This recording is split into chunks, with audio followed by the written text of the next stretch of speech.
So, hello everyone, this is CA Isha Agarwal, your friend, mentor, and guide for the subject audit, and I am here to make the subject easy for you with fun things and in less timings. तो आज है हमारी CMA inter audit की 4th class. सबसे पहले class हमने किया था ओरिएंटेशन, नेक्स्ट क्लास हमने स्टार्ट किया था कंपनी ऑडिट का सब चैप्टर 1 एंड आज भी हम उसके साथ ही कंटिन्यू करेंगे।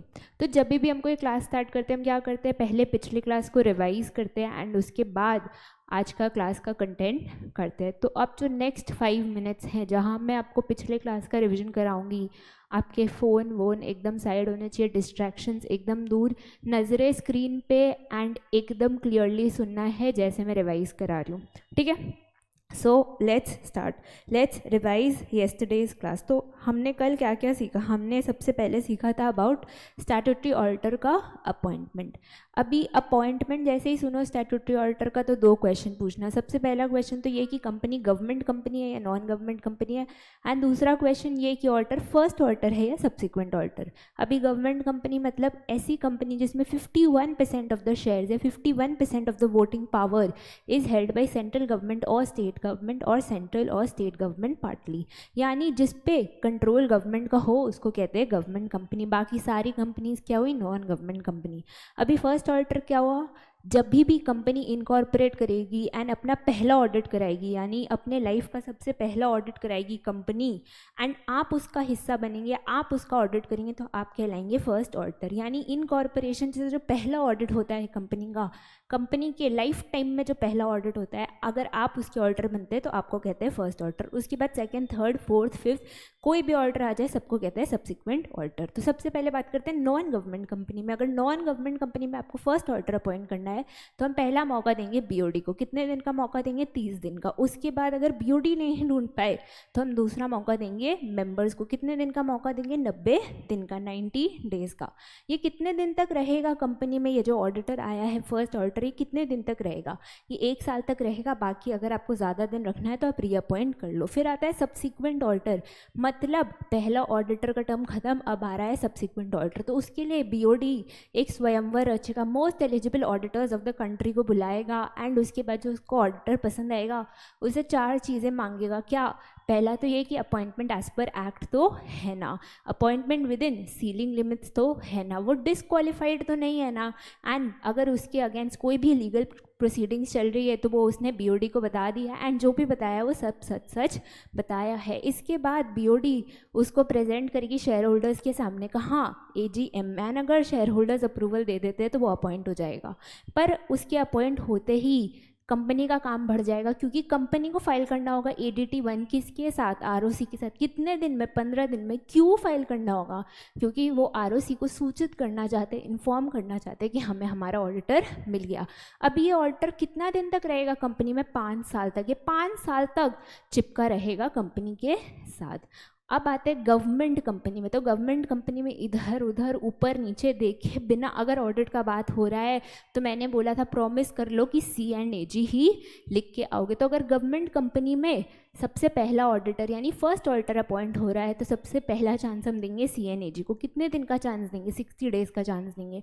अगर C&AG नहीं अपॉइंट कर पाता है तो दूसरा चांस हम देंगे बीओडी को। कितने दिन का चांस देंगे, 30 डेज का।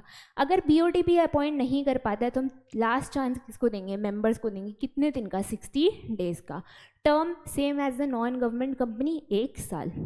अब बात की जाए सब्सिक्वेंट ऑडिटर की, तो गवर्नमेंट कंपनी में अगर सब्सिक्वेंट ऑडिटर अपॉइंट हो रहा है तो ना बीओडी ना शेयर होल्डर, सिर्फ C&AG अपॉइंट कर सकता है। कितने दिन में अपॉइंट कर सकता है, 180 days from the commencement of financial year. ये कौन से फाइनेंशियल ईयर की बात हो रही है, ये वो फाइनेंशियल ईयर की बात हो रही है जिसका ऑडिट होगा। ये कितने दिन तक रहेगा ऑडिटर कंपनी में, तो C&AG कहता है मुझे किसी पे विश्वास नहीं है, मैं 1 साल से ज़्यादा किसी को अपॉइंट नहीं करता। तो अनलाइक नॉन गवर्नमेंट कंपनी जहाँ सब्सिक्वेंट ऑडिटर का टेन्योर था 5 साल, यहाँ गवर्नमेंट कंपनी में सब्सिक्वेंट ऑडिटर का भी टर्म रहेगा 1 साल। उसके बाद अगर आपको आपको आपका ऑडिटर बीच रास्ते छोड़ के चला जाता है, यानी कोई अनफोर्सीन सर्कमस्टेंस की वजह से वो ऑडिटर अपनी ड्यूटी बीच में छोड़ जाता है, तो फिर बीओडी और सीएनएजी को एक्शन में आना पड़ता है एंड नया ऑडिटर ढूंढना पड़ता है। अगर गवर्नमेंट कंपनी है तो सबसे पहला चांस सीएनएजी को मिलेगा। कितने दिन का मिलेगा? 30 दिन का। वो नहीं ढूंढ पाता तो किसको मिलेगा? बीओडी को। कितने दिन का मिलेगा? 30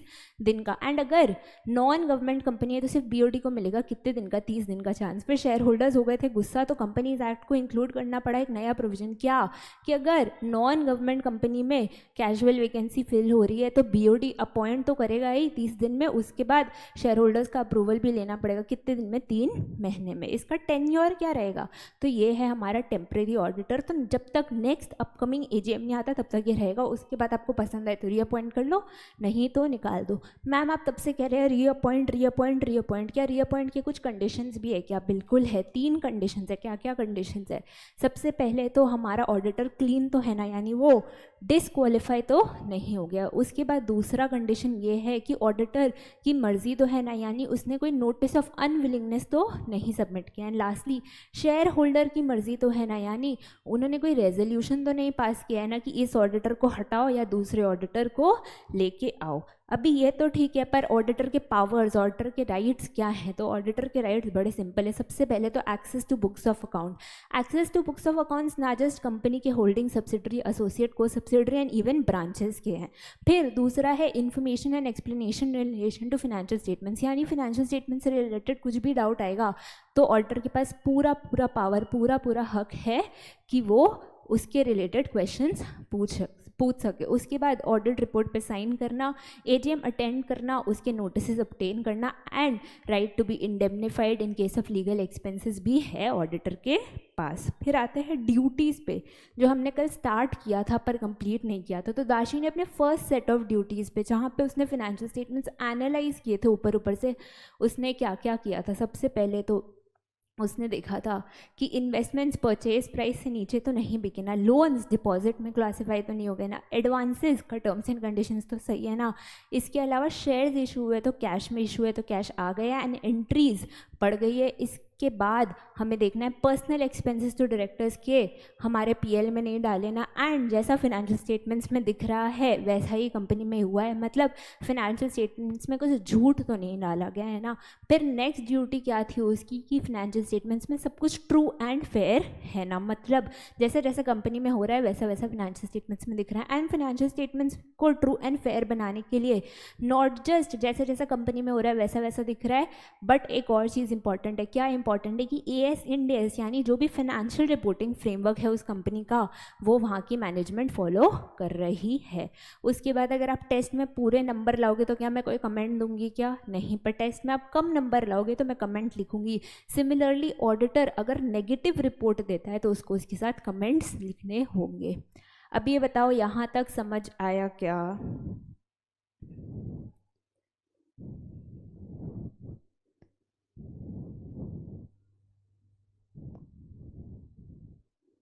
यहाँ तक समझ आया क्या?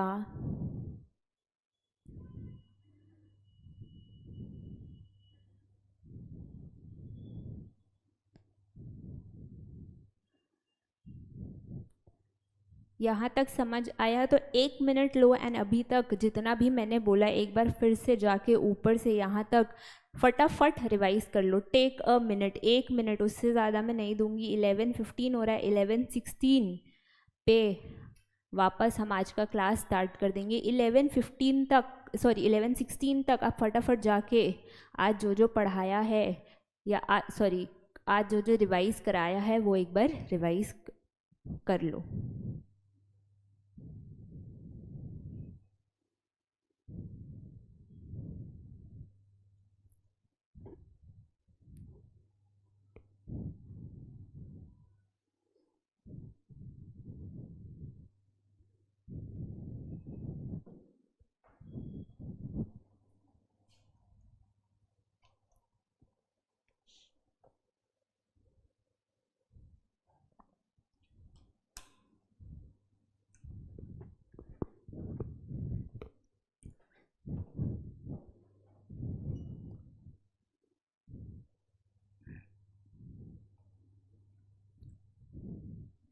चलो हो गया रिवीजन, एक बार बता दो हाँ मैम रिवीजन हो गया, एक बार बता दो so that we can start the content for today's class.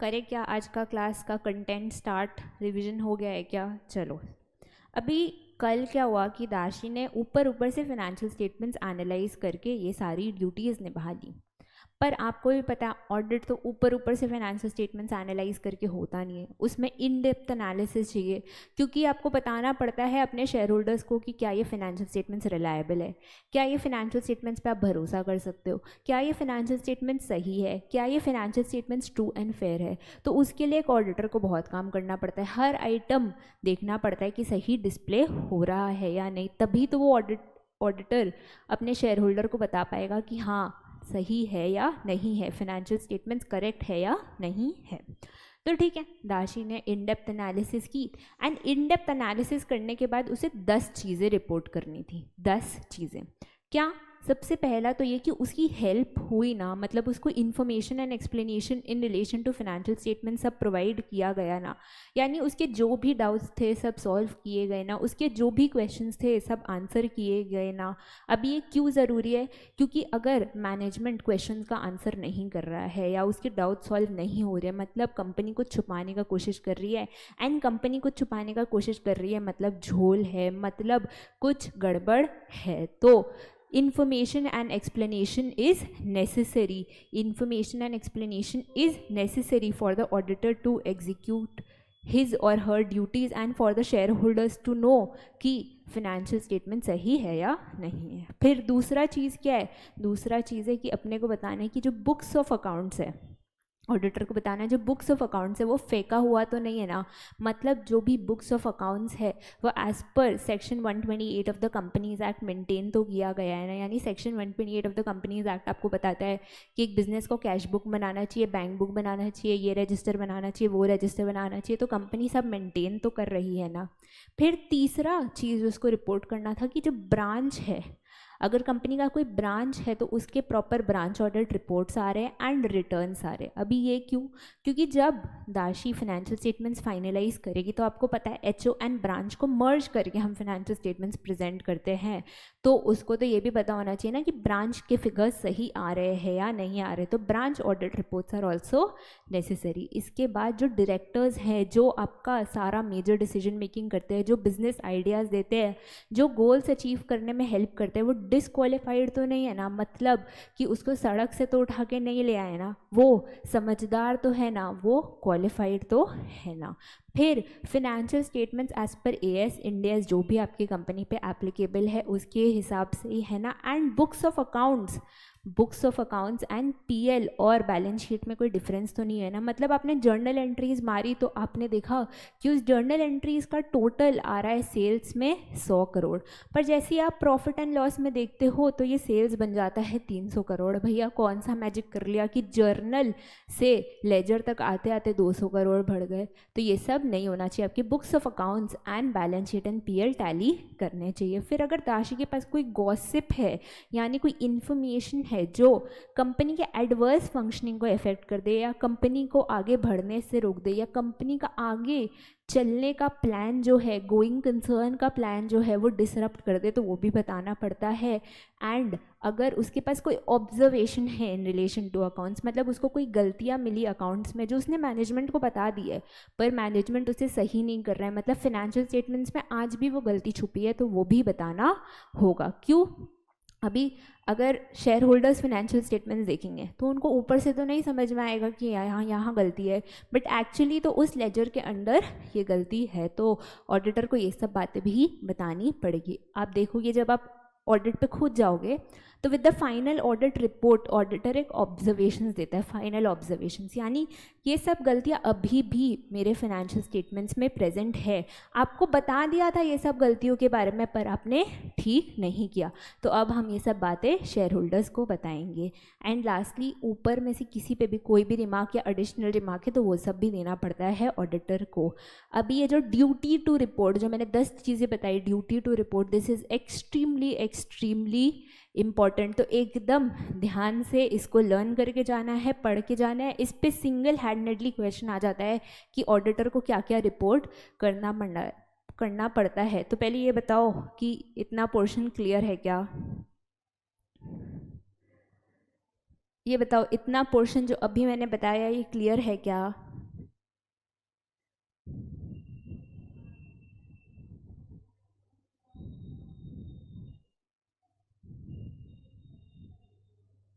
यहाँ अभी तक जो बताया ये क्लियर है क्या?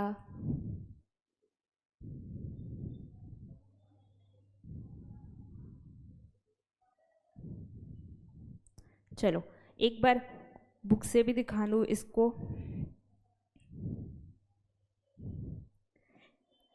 Obtained all information and explanation, maintenance of proper books of accounts, report of branch auditor and returns, company के balance sheet and PL should be in agreement with books of accounts, FS comply करने चाहिए AS या इंडेस जो भी आपकी company पे applicable है, अगर कोई गॉसिप्स है about the adverse functioning of the company तो वो भी बताओ, डायरेक्टर डिस्क्वालिफाइड तो नहीं है ना, अकाउंट्स रिलेटेड कोई भी ऑब्जर्वेशन है, अकाउंट्स रिलेटेड कोई भी ऑब्जर्वेशन है तो वो भी बताना पड़ेगा, and views and comments on above.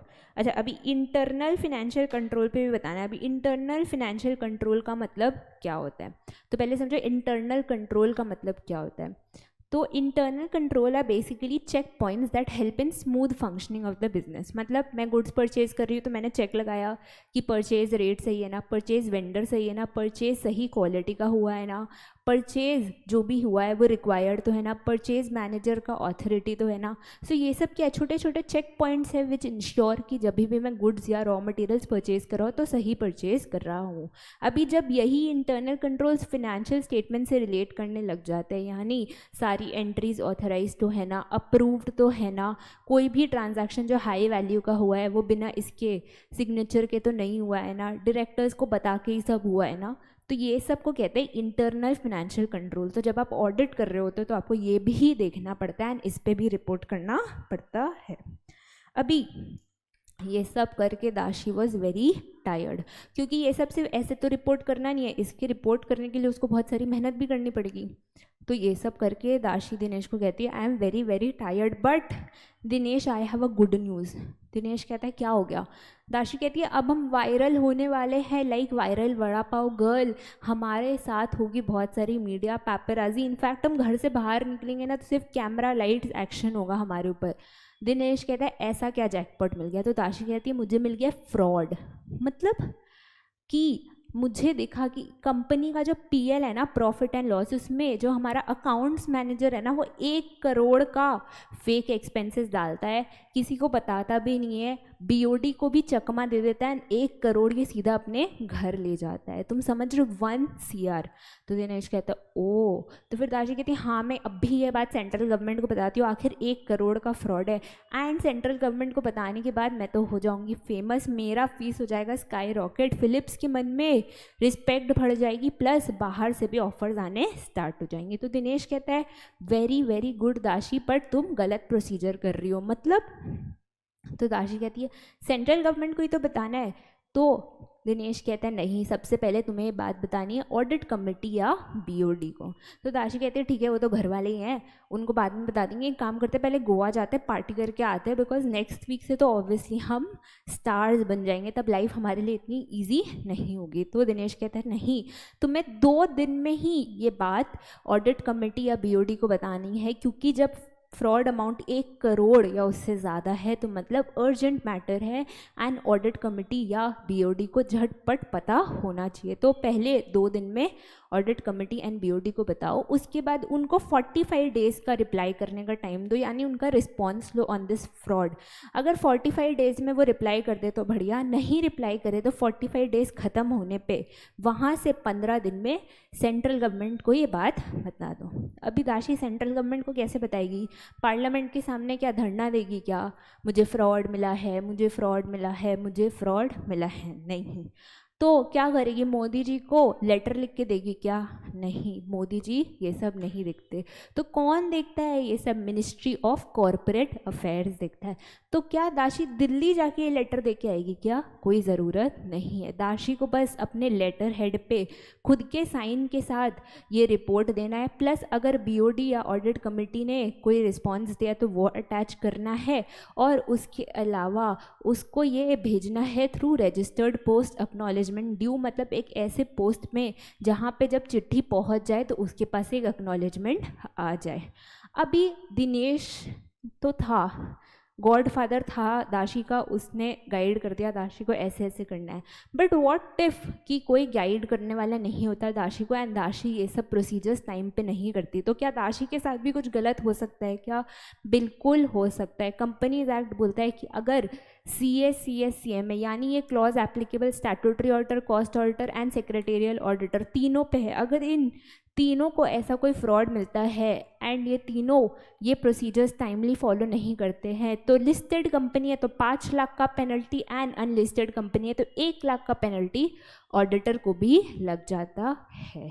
ठीक है, ध्यान रहेगा। फ्रॉड अमाउंट कितना है? 1 करोड़ या उससे ज़्यादा। अभी आप बोलोगे मैम फ्रॉड अमाउंट 1 करोड़ या उससे कम हुआ तो?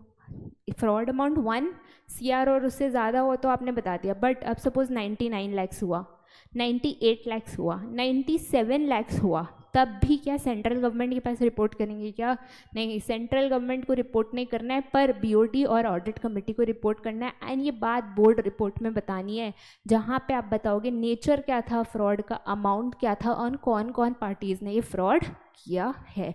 तो अगर जैसे ही आपको फ्रॉड अमाउंट दिखे 1 CR या उससे ज़्यादा तो सेंट्रल गवर्नमेंट वाला भी क्लॉज ऐड हो जाएगा। एंड अगर आपको लगे कि 1 CR से कम है मेरा फ्रॉड अमाउंट, तब सेंट्रल गवर्नमेंट वाला पार्ट हटा देना एंड बाकी सब लिखाना। पहले ये बताओ ये क्लियर है क्या? Very very very very important provision, very very very important duty. इससे बहुत सारे सवाल बनते हैं एंड डेज भी ध्यान रखना है, MCQ में आएगा।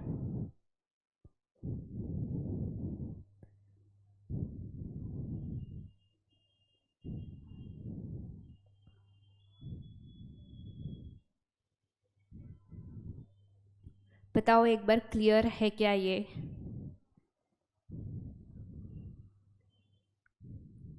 अभी जो भी मैंने बताया वो क्लियर है क्या फ्रॉड के रिलेशन में? चलो ठीक है। अभी इसमें एक और चीज़ है, साइंड लेटर हेड और ये सब तो ठीक है, बट गवर्नमेंट कहती है, कंपनीज एक्ट कहता है कि हमें एक फॉर्म भी चाहिए जहाँ पे ऑडिटर ये सब लिख के दे। कौन सा फॉर्म चाहिए? ADT 4 चाहिए, ADT 4 चाहिए। जैसे ADT 1 सबमिट किया था अपॉइंटमेंट के टाइम पे, वैसे ADT 4 सबमिट करोगे अगर कोई फ्रॉड होगा। अभी बताओ ये क्लियर है क्या? ADT 1 कहाँ यूज़ होता है बताओ? ADT 1 कहाँ यूज़ होता है?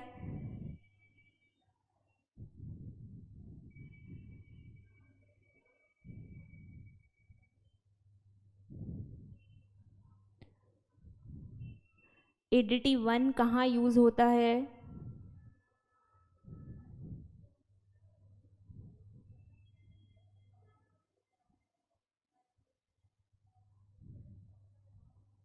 ADT 1 कहाँ यूज़ होता है बताओ एक बार। कल की क्लास में हमने सीखा था ADT 1 के बारे में।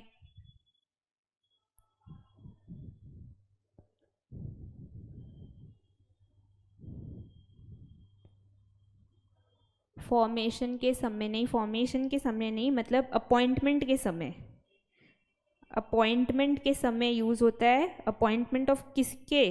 सब्सिक्वेंट ऑडिटर के टाइम पे। ADT 1 हमने कहाँ पढ़ा था, सब्सीक्वेंट ऑडिटर अगर नॉन गवर्नमेंट कंपनी में अपॉइंट हो रहा है तब हम ADT 1 सबमिट करते हैं। एंड अभी ADT 4 कहाँ पढ़ा, अगर फ्रॉड हुआ है 1 करोड़ से ज़्यादा, 1 करोड़ और मोर, तब हमें ये बात बतानी होगी सेंट्रल गवर्नमेंट को। एंड अलॉन्ग विथ लेटर और BOD का रिस्पॉन्स हम ADT 4 भी सबमिट करेंगे। ठीक है। अभी दाशी ये सब फॉर्मेलिटीज़ करके बेड पे ऐसे लेट गई। वो कहती है Dinesh it's very very hard एक ऑडिटर के लिए काम करना, पहले इतना कुछ रिपोर्ट करो, फ्रॉड ढूंढो, फिर इतना कुछ रिपोर्ट करो, मैं तो थक गई।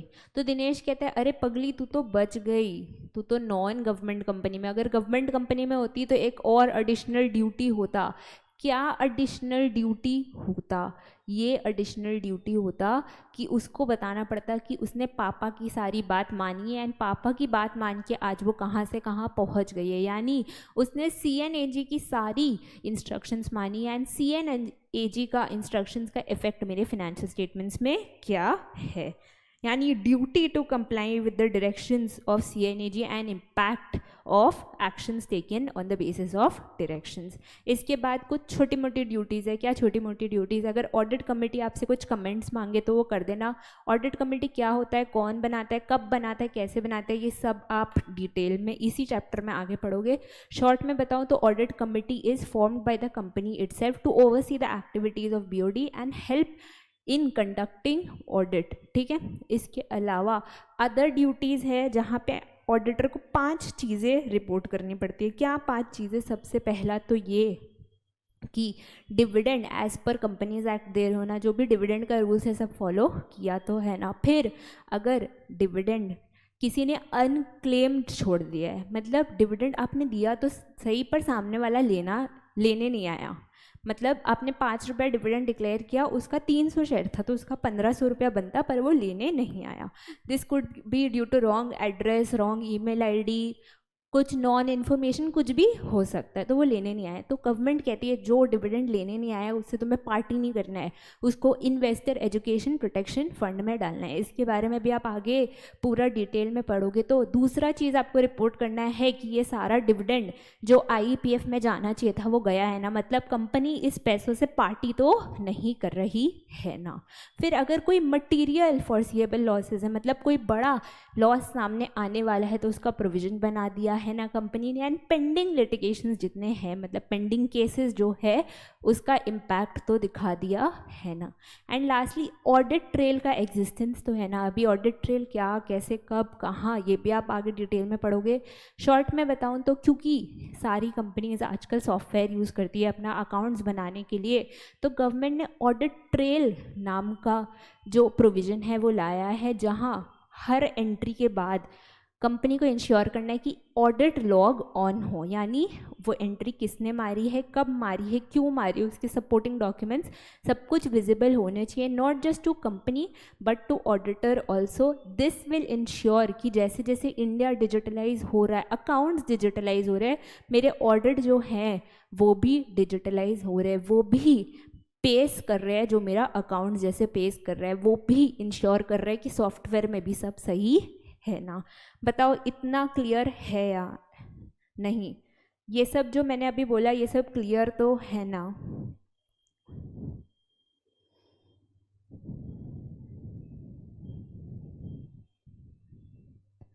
अभी जो मैंने बोला ये सब क्लियर तो है ना?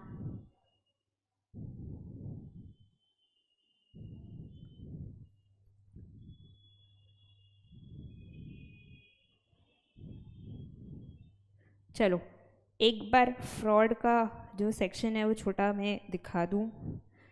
CS, CS, CA में तीनों पे ये फ्रॉड वाला जो ड्यूटी है वो एप्लीकेबल होगा। अगर ऑडिटर को मिलता है कोई फ्रॉड जो उसके ऑफिसर या एम्प्लॉय कर रहे हैं जो कि 1 करोड़ या उससे ज़्यादा है, तो उसे ये बात बतानी पड़ेगी 2 दिन में, किसको, BOD या ऑडिट कमेटी को। उनके रिप्लाई का वेट करना पड़ेगा फॉर 45 डेज। 45 डेज के बाद जब रिप्लाई आएगा तो 15 दिन में, 15 डेज में ये बात ऑडिटर बताएगा किसको? सेंट्रल गवर्नमेंट को। क्या क्या बताएगा उसमें? ऑडिटर्स रिपोर्ट ऐड करेगा, बीओडी का रिप्लाई ऐड करेगा, ऑडिटर के कमेंट्स ऐड करेगा एंड ये सब भेजेगा एडीटी 4 के थ्रू। अभी हम क्या पार्लियामेंट के सामने जाके धरना देंगे क्या? नहीं, हम लेटर ये सब कैसे भेजेंगे? पोस्ट के थ्रू। किस पोस्ट के through? Registered post acknowledgement due. किसके लेटर हेड पे भेजेंगे? ऑडिटर के। कौन साइन करेगा? ऑडिटर। एंड किसको भेजेंगे? Ministry of corporate affairs. अगर अमाउंट 1 करोड़ से नीचे है तो सेंट्रल गवर्नमेंट वाला पार्ट हट जाएगा, बाकी सब रहेगा सेम। एंड अगर ऑडिटर दाशी की तरह गोवा पार्टी करने चला जाता है एंड अपने ड्यूटीज टाइम पे एग्जीक्यूट नहीं करता है तो उसको भी पेनल्टी लग सकती। कितनी पेनल्टी? लिस्टेड कंपनी है तो 5 लाख, अनलिस्टेड कंपनी यानी अदर कंपनीज है तो 1 लाख। अभी आज का पहला मन में सवाल, What is different in this section of fraud than other section relating to fraud? इस fraud के सेक्शन में क्या अलग है? तो मैं बताती हूँ। अभी आगे जितने भी आप फ्रॉड के सेक्शंस पढ़ोगे ना, उसमें ये पढ़ोगे कि कंपनी ने फ्रॉड किया, कंपनी के डायरेक्टर्स ने फ्रॉड किया, कंपनी के मैनेजमेंट ने फ्रॉड किया, कंपनी ने धोखा दिया। पर यहाँ पे तो कंपनी ने नहीं धोखा दिया, यहाँ पे कंपनी खुद के साथ ही धोखा हो रहा है, यानी कंपनी का कोई एम्प्लॉय या ऑफिसर ही उसके साथ धोखा कर रहा है। तो ये इकलौता ऐसा सेक्शन है जो डील करता है with the fraud that has happened with the company. यानी यहाँ पे कंपनी ने फ्रॉड नहीं किया है, यहाँ पे कंपनी पे खुद पे फ्रॉड हो रहा है। इसके अलावा आप जनरली कहीं नहीं देखोगे कि सेंट्रल गवर्नमेंट इन्वॉल्व हो जाता है फ्रॉड में, क्योंकि आखिर central government is a high government, आपको समझ में आ रहा है। बट ये इकलौता सेक्शन है जहाँ पे 1 करोड़ से ज़्यादा होने पे सीजी इन्वॉल्व हो जाता है। बोले समझा कि नहीं समझा?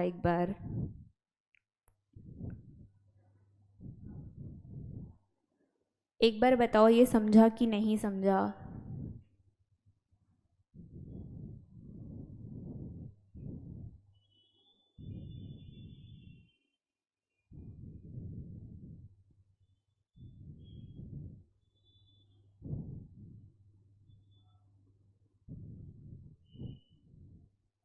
चलो, छोटी छोटी ड्यूटीज़ 2 ठो और बची है, इतनी इंपॉर्टेंट नहीं है। एक तो हम पढ़ के आए हैं ऊपर, जहाँ मैंने बोला था राइट प्लस ड्यूटी है कि एजीएम के नोटिसेज मिले और एजीएम अटेंड करे और ऑडिट रिपोर्ट पे साइन करे। और एक चीज़ है, अगर कंपनी प्रोस्पेक्टस देती है तो वो सही है कि नहीं ये भी ऑडिटर इंश्योर करेगा। यानी कंपनी आईपीओ ला रही है, नया शेयर्स लिस्ट कर रही है मार्केट में, तो उसके पहले उसको देना पड़ता है प्रोस्पेक्टस, जहाँ पे वो डिटेल्स देती है कि सब कुछ सही तो है ना, हम आपका पैसा कैसे यूज़ करेंगे, हमारे फाइनेंशियल्स क्या है, और आप हमारे शेयर्स में क्यों इन्वेस्ट कर सकते हैं, हम आपको शेयर्स के बदले क्या क्या रिटर्न देंगे, तो ये सब बताती है वो प्रोस्पेक्टस में। तो अगर आपकी कंपनी नया कोई इशू ला रही है तो आपको प्रोस्पेक्टस भी चेक करना चाहिए एंड देखना चाहिए प्रोस्पेक्टस में जो भी डाल रहा है सब सही है ना। तो अभी क्या हुआ? ऑडिटर का बर्थ यानी उसका अपॉइंटमेंट डन, ऑडिटर का राइट्स यानी उसका हक डन, ऑडिटर की जिम्मेदारियां यानी उसका ड्यूटीज़ भी डन। तो अभी birth, right and duties done. अब आ गया है समय कि हम आपसे विदा ले लें, यानी अब आ गया है ऑडिटर के डेथ का टाइम, ऑडिटर का रिमूवल का time from the company. Time आ गया है कि ऑडिटर बाय बाय कह दे कंपनी को। अभी ऑडिटर सिर्फ एक नहीं, 1 2 3 वेज से बाय बाय कह सकते हैं। कैसे, कब, कहाँ दे करेगा वो मैं आगे बताऊंगी, बट अब समय आ गया है कि आप ऑडिटर को भूल जाएं एंड उसको कह दे बाय बाय। ठीक है, ठीक है। तो अब हम पढ़ने वाले ऑडिटर के रिमूवल के बारे में, ऑडिटर के टाटा बाय बाय के बारे में, ऑडिटर का एग्जिट के बारे में फ्रॉम द कंपनी। तो सबसे पहला वे अभी सुनो। तो दाशी फिलिप्स को ऑडिट कर रही थी एंड अचानक से एक दिन दाशी फिलिप्स को आके कहती है सॉरी। तो फिलिप्स ने बोला क्या हो गया, आपने क्या कर दिया ऐसा दाशी जी? तो दाशी कहती है मेरी शादी हो रही है।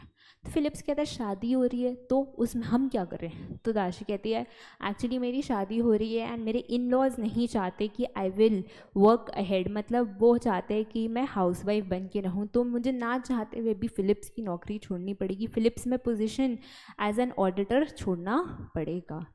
तो फिलिप्स कहते हैं देखिए it is very hard for us to bid you bye, because आप बहुत अच्छी ऑडिटर थी, बट क्योंकि आपकी शादी हो रही है, wish you a happy married life, पर जाते जाते भी आपको कुछ काम करके जाना होगा। तो दाशी कहती है मैं पिछले 5 साल से सिर्फ अपना जान लगा के आपकी कंपनी के लिए काम कर रही हूँ, मतलब मैंने इधर उधर कहीं देखा भी नहीं, सिर्फ आपकी कंपनी के लिए अपनी जान दे रही हूँ, उसमें भी आप जाते जाते कह रहे हैं मुझे काम करना होगा।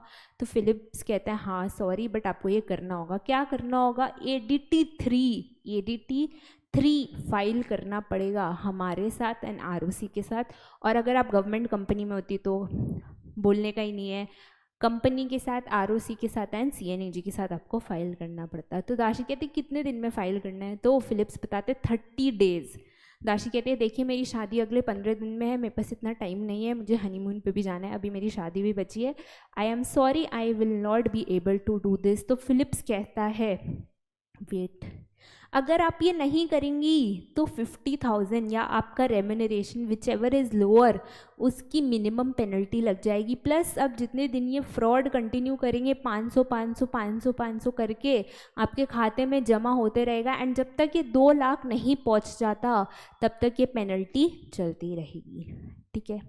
अभी जो दाशी का टू बी हस्बैंड था वो ये बात सुनता है एंड कहता है दाशी देखो तुमने ऑलरेडी 1 लाख का लहंगा ले लिया है और एक्सपेंसेस में अफोर्ड नहीं कर सकता, फटाफट ये फॉर्मेलिटीज़ पूरी करो, शादी हम बाद में भी कर लेंगे। तो दाशी कहते ठीक है। तो दाशी जब फॉर्मेलिटीज़ करने गई तो उसने क्या देखा, बाप रे बाप इतना सारा वर्किंग पेपर, एंड वो देखते ही डर गई। उसको फिर याद आया कि यार मैं रिज़ाइन नहीं करूँगी, इतना सारा फॉर्मेलिटीज़ मुझसे नहीं होगा। पर फिलिप्स कहता है अब आपने डिसीजन बना लिया तो ये तो आपको करना पड़ेगा, आपको शादी करनी है, ऑब्वियसली दैट इज़ इम्पॉर्टेंट। तो चलिए फटाफट रेजिग्नेशन का फॉर्म भरिए। तो सबसे पहला way of tata bye bye of auditor from the company क्या है? रेजिग्नेशन।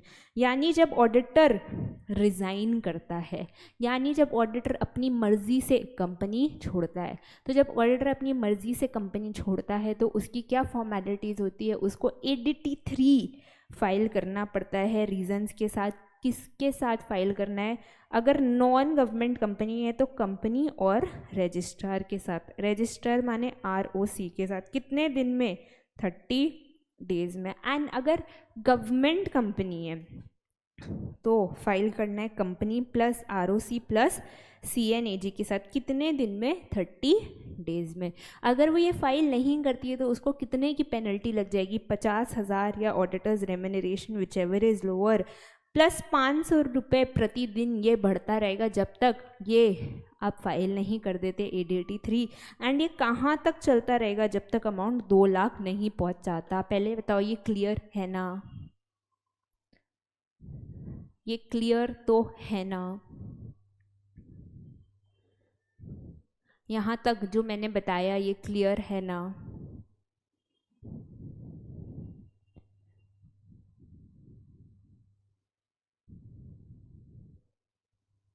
चलो फिर दाशी थक जाती है लास्ट में। दाशी बोलती है मुझसे नहीं होगा रेजिग्नेशन, एंड वो अपने इन-लॉज को जाके कन्विंस करते हैं कि मुझे ये ऑडिटर का पोजीशन कंटिन्यू करने दीजिए, मैं इतने फॉर्मेलिटीज़ ADT3 जितने नहीं कर सकती हूँ। तो उसके इन-लॉज बोलते हैं ठीक है जा सिमरन जी ले अपनी ज़िंदगी। अभी वो जाती है कंपनी के पास, फिलिप्स के पास, एंड कहती है आई एम बैक, मुझे बना लो अपना ऑडिटर फिर से। फिलिप्स कहता है पर इस बार हम सॉरी हैं। तो दाशी कहती है क्यों? तो फिलिप्स कहता है वी आर सॉरी बट आप अब अपॉइंट नहीं हो सकती। दाशी कहती है एक रेजिग्नेशन की इतनी बड़ी सज़ा। तो फिलिप्स कहती है नहीं मैडम ये हमारे हाथ में नहीं है, आप रोटेशन ऑफ ऑडिटर्स के तहत बाहर हो गई है। तो यानी second way of tata bye bye of auditor from the company is rotation of auditors. अभी रोटेशन माने क्या? तो दाशी क्या बोलती है earth rotates around the sun, उसकी वजह से मैं क्यों आउट हो? ये क्या लॉजिक दिया तुमने? तुमको कुछ है अकल या नहीं है? तुम्हें किसने बनाया डायरेक्टर ऑफ फिलिप्स? तो फिर फिलिप्स कहता है आपको किसने बनाया सी है? आपको रोटेशन ऑफ ऑडिटर्स के बारे में भी नहीं पता? तो दाशी कहती है मतलब? तो फिलिप्स उसे बताता है कि कोई भी एक इंडिविजुअल एक टर्म यानी 5 साल से ज़्यादा एक कंपनी की ऑडिट नहीं कर सकता। एंड कोई भी फर्म यानी ऑडिट फर्म 2 टर्म से ज़्यादा यानी 10 साल से ज़्यादा एक ही कंपनी की ऑडिट नहीं कर सकता। पर ऐसा क्यों? तो कंपनीज एक्ट ने कहा 5 साल में तो एक इंसान को डॉगी से भी प्यार हो जाता है, यहाँ पे तो 2 इंसान है, क्या पता कि इन दोनों में कोई फेमिलियरिटी थ्रेड डेवलप हो जाए, इन दोनों में कोई सेल्फ इंटरेस्ट थ्रेड डेवलप हो जाए एंड हमारा ऑडिटर जो है वो अपना दिल दे बैठे कंपनी को एंड पिघल जाए एंड कंपनी जो फाइनेंशियल स्टेटमेंट्स मैनिपुलेट कर रही थी उसका साथ बटाने लगे या उसके साथ मिलके फाइनेंशियल स्टेटमेंट्स मैनिपुलेट कर दे या जो फाइनेंशियल स्टेटमेंट्स वो मैनिपुलेट कर रहे हैं उसे करने दे एंड कुछ बोल ना पाए। तो इससे हमारे शेयर होल्डर्स को लग जाएगा धक्का, हमारे शेयर होल्डर्स के साथ हो जाएगा धोखा। तो हम ऐसा नहीं होने देंगे। हम किसी भी एक इंडिविजुअल ऑडिटर को एक टर्म से ज़्यादा और एक फर्म ऑडिट फर्म को 2 टर्म से ज़्यादा एक कंपनी में नहीं रहने देंगे। तो अभी दाशी पूछती है तो क्या मैं फिर से कभी भी फिलिप्स की ऑडिटर नहीं बन पाऊंगी? तो फिलिप्स कहता है दाशी you can every time become our auditor, पर अभी 5 साल तक नहीं। मतलब जब भी एक इंडिविजुअल एक टर्म अपना सर्व कर ले तो नेक्स्ट टर्म जो है उसका नेक्स्ट 5 साल वो उसका कूलिंग पीरियड रहेगा फ्रॉम द कंपनी। यानी अगर दाशी फर्स्ट 5 इयर्स अपना फिलिप्स के साथ बिताती है तो जो नेक्स्ट 5 इयर्स आएगा वो उसका कूलिंग पीरियड रहेगा, यानी वो फिलिप्स का ऑडिट नहीं कर सकती, बाकी किसी और का ऑडिट कर सकती है। अब इस 5 साल के बाद वो फिर से अप्लाई कर सकती है to become the auditor of Phillips and फिर उस 5 साल के बाद उस पर 5 साल का कूलिंग पीरियड लग जाएगा। सिमिलरली अगर ऑडिट फर्म है एंड उसने 2 टर्म 5 साल का कर लिया है विद द फिलिप्स तो उसके बाद उस पर भी लग जाएगा नेक्स्ट 5 इयर्स का कूलिंग पीरियड। अभी ऑडिट फर्म 2 टर्म ऑडिट कर सकता है एंड फिर रोटेट होगा तो क्या कूलिंग पीरियड भी 2 टर्म का होगा? नहीं, ऐसा ज़रूरी नहीं है। ऑडिट फर्म 2 टर्म्स के लिए ऑडिट कर सकता है, उसके बाद रोटेट होके एक टर्म के लिए उसका कूलिंग पीरियड रहता है, यानी एक टर्म ऑफ 5 इयर्स के लिए उसका कूलिंग पीरियड रहता है एंड वो फिर अप्लाई कर सकता है। तो मतलब ऑडिटर इंडिविजुअल हो या फर्म कूलिंग पीरियड एक टर्म का ही लगता है, यानी 5 साल का ही लगता है। तो फिलिप्स कहते हैं अब जाइए, आपका समय आ गया है रोटेट होने का।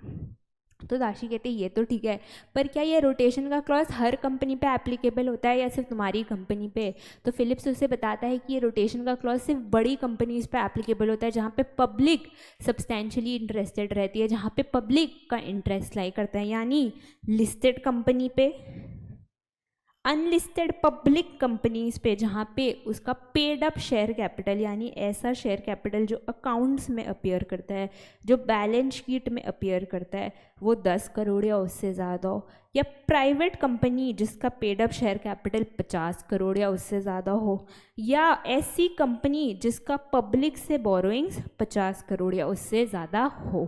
क्या ये लिमिट्स याद करनी है? बिल्कुल याद करनी है। कंपनीज आपको MCQ में पूछा जाता है। इसके कुछ एक्सेप्शंस है OPC एंड स्मॉल, क्योंकि ये दोनों इतनी छोटी छोटी कंपनीज है तो इसमें कोई भी पब्लिक इंटरेस्टेड नहीं होता, तो OPC एंड स्मॉल कंपनी कभी भी रोटेशन के तहत नहीं आएगा। यानी OPC एंड स्मॉल कंपनी चाहे तो एक ही ऑडिटर को सालों साल रख सकता है। पहले ये बताओ, इतना समझ आया क्या? इतना जो मैंने अभी बोला समझ आया क्या?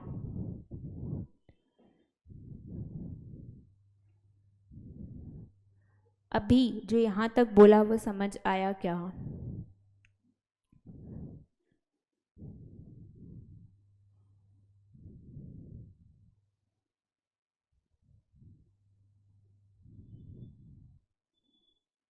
समझा कि नहीं समझा? एक बार रिस्पॉन्ड करिए प्लीज़। अच्छा ठीक है, समझा।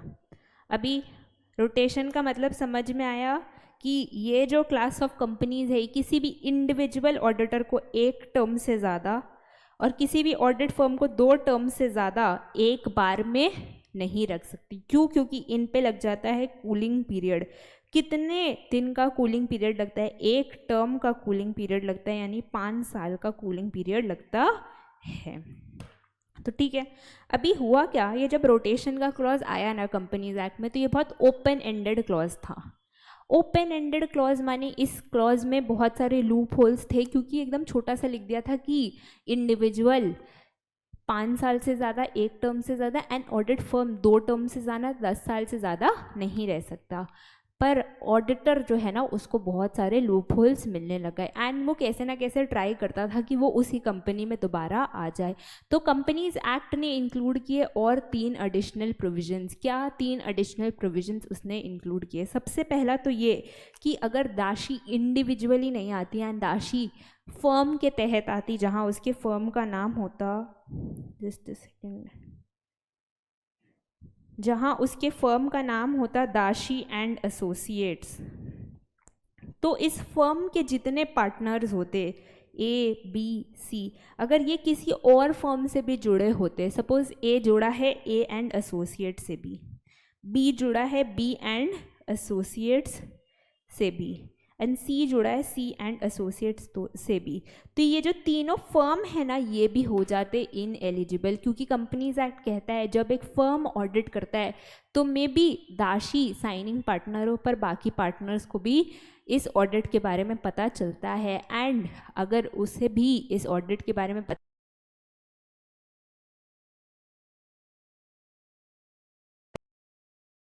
है, तो यानी अगर कोई ऑडिट फर्म आ रहा है तो उसके जितने भी पार्टनर्स है वो किसी और फर्म के साथ भी एसोसिएटेड है, तो वह सारे फर्म्स भी हो जाएंगे रिजेक्ट, वो सारे फर्म्स भी अपॉइंट नहीं हो सकते for the next 5 years।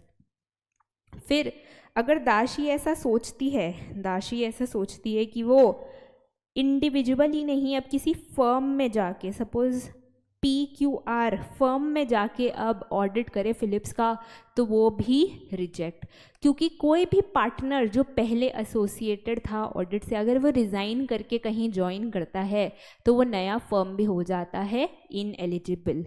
And lastly दाशी एंड एसोसिएट के जितने भी ब्रांच है, दाशी एंड एसोसिएट के जितने भी ब्रांच है, कॉमन नेटवर्क है, वो सब भी रिजेक्ट हो जाएंगे। यानी अगर कोई भी आसपास उनसे रिलेटेड है तो सब तरीके से सब रिजेक्ट हो जाएंगे। पहले ये बताओ, ये समझ आया क्या? ये 3 समझ आया क्या कि same network firm, branch and सब रिलेटेड जो है उसके आसपास कोई भी ब्रांच हो, उसका कोई छोटा सा अपना बनाया हुआ है एंटिटी हो, कोई ग्रुप हो, तो वो सारा भी रिजेक्ट हो जाएगा। अगर कोई दाशी कहीं रिटायर करके, इंडिविजुअल की तरह रिटायर करके कोई फर्म ज्वाइन कर ले तो वो भी रिजेक्ट हो जाएगा। एंड कोई कॉमन पार्टनर हो, मतलब दाशी एंड एसोसिएट्स में जो भी पार्टनर्स है, अगर वो किसी और फर्म में भी पार्टनर है तो वो फर्म भी रिजेक्ट हो जाएगा। तेजस इज सेइंग वीडियो लैग हो रहा है, but Tejas nothing is being displayed here. एक बार आप बताइए लैग हो रहा है क्या?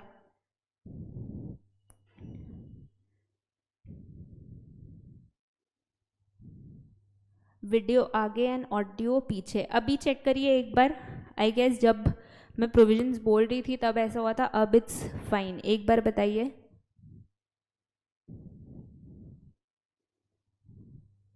इज इट स्टिल लैगिंग और इट्स ओके? एक बार बताइए please.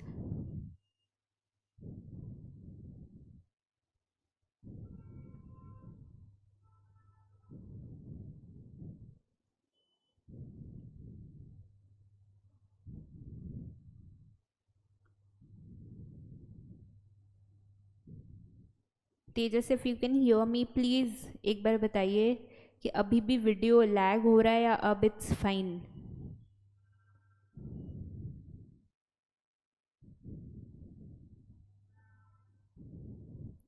Tejas is saying lagging. अच्छा, let's wait for a minute then. एक बार देखो जब ये लैग सही हो जाए आपके एंड से, बिकॉज यहाँ पे मुझे एब्सोल्युटली फाइन दिखा रहा है, यहाँ पे मुझे कोई लैग नहीं दिखा रहा है। तो एक बार आई विल रेकमेंड कि अपना नेटवर्क कनेक्शन देखें, जो भी आप जिसके भी मीडियम के थ्रू क्लासेस कर रहे हैं, वाईफाई, मोबाइल डेटा, उसको एक बार स्विच ऑफ करके स्विच ऑन करिए। Ma'am audio video are at the same time. मतलब अभी लैग नहीं कर रहा है ना?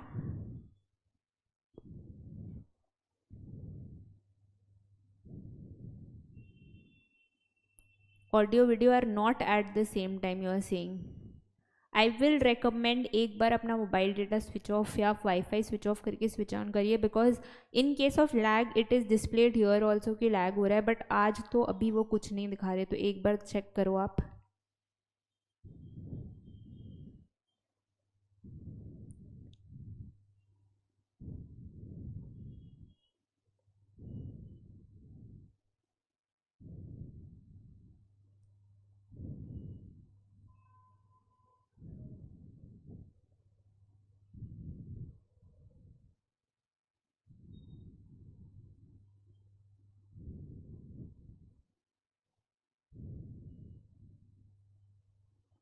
Is it fine now or is it still lagging? To the other viewers, if they are watching, please। अच्छा, तेजस कह रहे हैं अभी ठीक है, चलो ठीक है। अभी ये तीनों प्रोविजंस समझे तो आगे क्या है, अगर ऑडिटर रोटेट हो रहा है, ऑडिटर बाहर जा रहा है, तो कोई नया ऑडिटर भी आएगा। तो अगर आपकी कंपनी में ऑडिट कमेटी है तो वो अपॉइंट करेगी, ऑडिट कमेटी नहीं है तो बीओडी अपॉइंट करेगी। एंड अगर एक फर्म ऑडिट कर रहा है, तो सपोज ए बी सी मिल के ऑडिट कर रहे हैं, तो वो उनका मर्जी, वो रोटेशन अपने फर्म के विद इन भी खेल सकते हैं। मतलब 2 साल ए ने ऑडिट किया, फिर बी ने ऑडिट किया 2 साल, फिर सी ने ऑडिट किया 2 साल, फिर ए वापस ऑडिट करता है 2 साल, तो वो अपने में भी रोटेशन खेल सकते हैं, but that is totally on them. Companies act ऐसा कुछ नहीं करने बोलता है कि आपको ऐसा रोटेट पार्टनर्स के साथ भी करना पड़ेगा, वो आपकी मर्जी है। अभी बोलो यहाँ तक समझ आया क्या?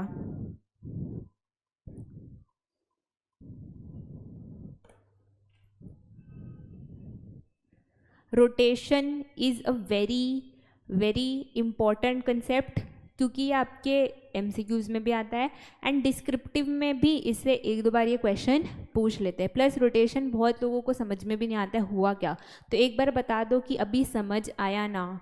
कल को कोई आपसे रोटेशन पूछेगा तो आप तो दाशी की तरह आंसर नहीं दे के आओगे ना कि अर्थ रोटेट्स अराउंड द सन, आप बता पाओगे ना कि रोटेशन ऑफ ऑडिटर क्या है। चलो ठीक है। अभी हमने 2 वेज ऑफ बाय बाय सीख लिए, पहले तो रेजिग्नेशन एंड दूसरा रोटेशन। अभी ये दोनों जो वेज थे ना, या तो एक बाउंड बाय लॉ था दैट इज़ रोटेशन, एंड एक ऑडिटर की खुद की मर्जी थी दैट इज़ रेजिग्नेशन। अभी जो ये तो तीसरा वे है ना, इसमें क्या होता है कि बेचारे ऑडिटर का टर्म भी नहीं पूरा होता है उससे पहले उसको बाय बाय कह देते हैं। मतलब उसका पहला टर्म, एक जो टर्म होता है 5 साल का, वो भी ख़त्म नहीं होता उससे पहले उसको बाय बाय कह देते हैं।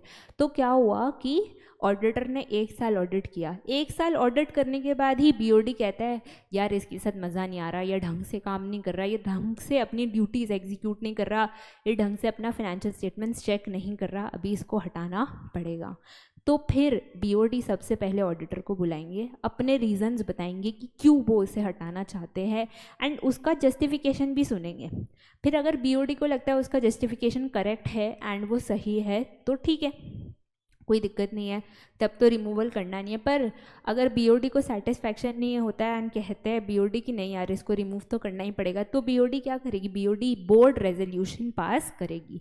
बोर्ड रेजोल्यूशन पास करेगी, बोर्ड रेजोल्यूशन पास करते ही वो 30 दिन में ये बात सेंट्रल गवर्नमेंट को बताएगी थ्रू फॉर्म एडीटी 2। तो अभी सेंट्रल गवर्नमेंट को क्यों बताना है, ऑडिटर ही तो रिमूव हो रहा है, इतना बड़ा बात थोड़ी है। पर सेंट्रल गवर्नमेंट कहता है एंड कंपनीज एक्ट कहता है कि auditor is a very respected position, CA is a very respected profession. तो ऐसा नहीं होना चाहिए बीओडी अपना मज़ा के लिए ऑडिटर को हटा दे। अगर हमारा ऑडिटर इनोसेंट है, करेक्ट है, रिस्पेक्टेड है एंड वो सही से अपना काम कर रहा है तो उसको आप नहीं हटा सकते। इसीलिए इसमें सेंट्रल गवर्नमेंट का क्लॉज लाया गया कि अगर सेंट्रल गवर्नमेंट को सही लगेगा कि ऑडिटर को रिमूव कर सकते हैं तभी हम आगे बढ़ेंगे, वरना नहीं। अगर सेंट्रल गवर्नमेंट को ऐसा लगता है कि बीओडी कुछ गलत काम कर रहा है एंड उसकी वजह से उसको छिपाने के लिए ऑडिटर को हटा रहा है तो सेंट्रल गवर्नमेंट अप्रूवल नहीं देगा। तो सबसे पहले बोर्ड रेजोल्यूशन पास करना है, फिर ये बात सेंट्रल गवर्नमेंट को बतानी है। कैसे बताओगे, एडीटी 2 से। कितने दिन में बताओगे? 30 दिन में बताओगे। फिर सेंट्रल गवर्नमेंट का अप्रूवल आ जाए तो भी ऑडिटर रिमूव नहीं होगा। एक और जन का अप्रूवल बाकी है अभी, किनका? शेयर होल्डर्स का। शेयर होल्डर्स पास करेंगे स्पेशल रेजोल्यूशन, यानी मेजॉरिटी वोट्स होने चाहिए ऑडिटर को रिमूव करने के लिए, तभी ऑडिटर रिमूव होगा। मतलब कि एक नहीं, दो नहीं, तीन तीन जन का अप्रूवल चाहिए अगर ऑडिटर को उसके टर्म के पहले आउट करना है, क्योंकि ये आसान बात नहीं है। ऐसा हो सकता है कि बीओडी कुछ गलत कर रहा है, मैनेजमेंट कुछ गलत कर रहा है, या कुछ भी गलत हो रहा है कंपनी में, उसको छुपाने के लिए ऑडिटर को भगाया जा रहा है। इसीलिए हम तीनों की मर्जी लेंगे, बीओडी, सेंट्रल गवर्नमेंट एंड जो हमारे शेयर होल्डर्स हैं। अभी अगर आपने देखा होगा तो आपका ADT 1, ADT 2, ADT 3 and ADT 4 चारों फॉर्म्स के बारे में आपको पता चल गया। तो एक बार फटाफट बताओ ये चारों फॉर्म्स किसके लिए यूज़ होते हैं? मैम ऐप पे लाइव क्लासेस और उसका बैकअप कब से मिलेगा, कब से होगी? Okay Saket, if I am pronouncing your name right, तो ऐप पे जो क्लासेस है वो आपकी मंडे से होंगी, कल की क्लासेस और यूट्यूब पे रहेंगी। बैकअप आपको इंस्टेंट मिल जाएगा डेली। एंड मैं ट्राई करूँगी कि आज ही जो अभी तक हमने यूट्यूब पे भी जितनी वीडियोस की है वो आपके ऐप में भी डाल दूँ। ऐसे ये जो वीडियोस जो हमने आज तक की हैं सारी क्लासेस वो यूट्यूब पे अवेलेबल है। तो अगर आपने स्टार्टिंग की क्लासेस नहीं की है तो आप यूट्यूब पे जाके देख सकते हो। कहाँ मिलेंगी ये सारी क्लासेस? जो लाइव सेक्शन होता है ना यूट्यूब का, उसमें जाके आप देख सकते हो, so that Monday when we start the class on your app उससे पहले आपकी इस वीक की सारी क्लासेस हो जाए। अभी ये बताओ एडीटी 1, 2, 3, 4 ये सारी फॉर्म्स किस किस चीज़ों के लिए थी, आपको याद है क्या? ADT 1 appointment of subsequent auditor in non government company, very good. ADT 2 कहाँ देखा था हमने?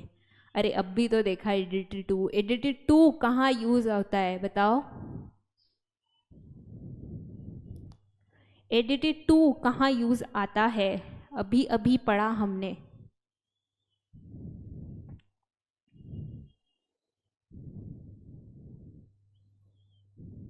एडीटी 2 कहाँ यूज आता है?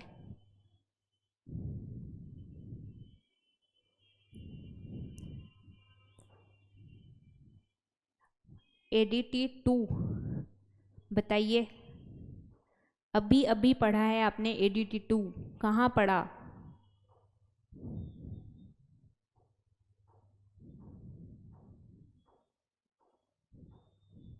कुछ रिस्पॉन्स नहीं आ रहा है, मैं ही बता देती हूँ, अभी तो पढ़ा। देखो अगर सेंट्रल गवर्नमेंट को आपको ऑडिटर, एडीटी 3 कह रहा है रिमूवल ऑफ ऑडिटर के समय, एडीटी 3 रिमूवल ऑफ ऑडिटर के समय नहीं था, रेजिग्नेशन के समय था। एडीटी 3 रेजिग्नेशन के समय था, आपको याद होगा तेजस, रेजिग्नेशन जब दाशी रिजाइन करके जाती है तो हमने उसे बोला था एडीटी 3 भर दे। एंड एडीटी 2 यूज होता है रिमूवल के लिए, कब रिमूवल के लिए? बिफोर एक्सपायरी ऑफ टर्म, यानी जब ऑडिटर का टर्म कंप्लीट भी नहीं हो और आपको उसको रिमूव करना है, ये बात सेंट्रल गवर्नमेंट को बतानी है, तब एडीटी 2 यूज़ होता है। एडीटी 2 एंड 3 में बहुत लोग कंफ्यूज होते हैं, तो याद रखना हमेशा एडीटी 3 रेजिग्नेशन के लिए होता है, एडीटी 2 होता है removal of auditor before expiry of term के लिए, ठीक है? एक बार बताओ ये ठीक है क्या? ये समझा क्या अभी?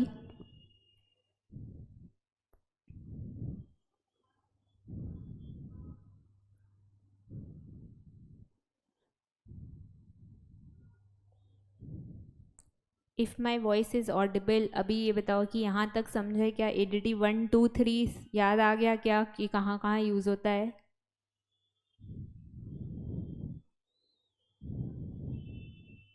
एडीटी 4 सीजी को क्या बताते हैं एडीटी 4 में? बताइए Tejas. ADT 4 fraud report. Very very good, बहुत ही अच्छा, बहुत ही सही आंसर दिया। हम जब सेंट्रल गवर्नमेंट को बताते हैं कि कंपनी में हो रहा है 1 करोड़ या उससे बेसी का फ्रॉड, तब हम सबमिट करते हैं एडीटी 4। तो एडीटी 1 2 3 4 याद हो गया। 1 कब यूज़ होता है? अपॉइंटमेंट ऑफ सब्सिक्वेंट ऑडिटर के लिए। 2 कब यूज़ होता है? Removal before expiry of term के लिए।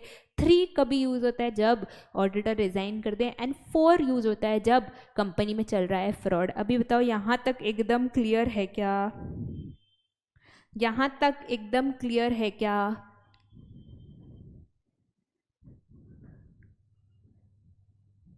एक बार बताओ यहाँ तक क्लियर है क्या, फिर हम आगे बढ़ेंगे।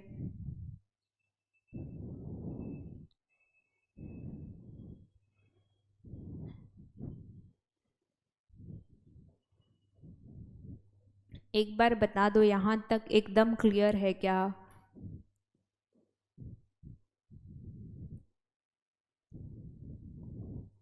चलिए, मन में सवाल, दूसरा मन में सवाल है। अभी इसमें पूछा है what was the necessity to include approval from CG in this case. यहाँ पे ये सवाल है कि रिमूव ही तो करना था, सीजी को बुलाने की ज़रूरत क्या है? सेंट्रल गवर्नमेंट से अप्रूवल लेने की ज़रूरत क्या है? तो इसका आंसर मैंने ऑलरेडी दे दिया है। मैं चाहती हूँ कि आप चैट बॉक्स में इसका आंसर बताइए, क्या होगा इसका answer? Removal before expiry of term में क्यों चाहिए हमें सीजी का अप्रूवल? इसका आंसर मैंने पढ़ाते पढ़ाते आपको ऑलरेडी दे दिया है। अब आप बताइए कि एक छोटा सा, अब रिमूवल ही तो करना है, ऑडिटर को हटाना ही तो है, तो उसमें क्यों चाहिए हमें सेंट्रल गवर्नमेंट का approval? Ma'am audio 2-3 second late आ रहा है। अच्छा,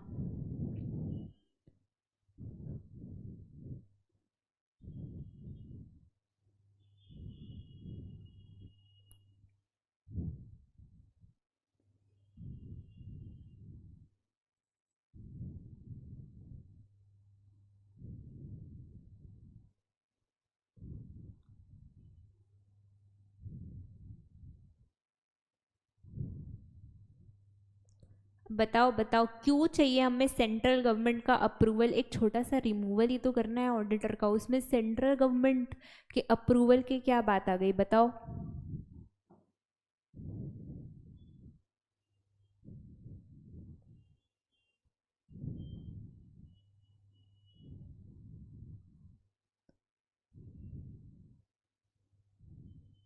पता है किसी को आंसर क्यों चाहिए अपने को अप्रूवल? क्यों लगेगा अप्रूवल?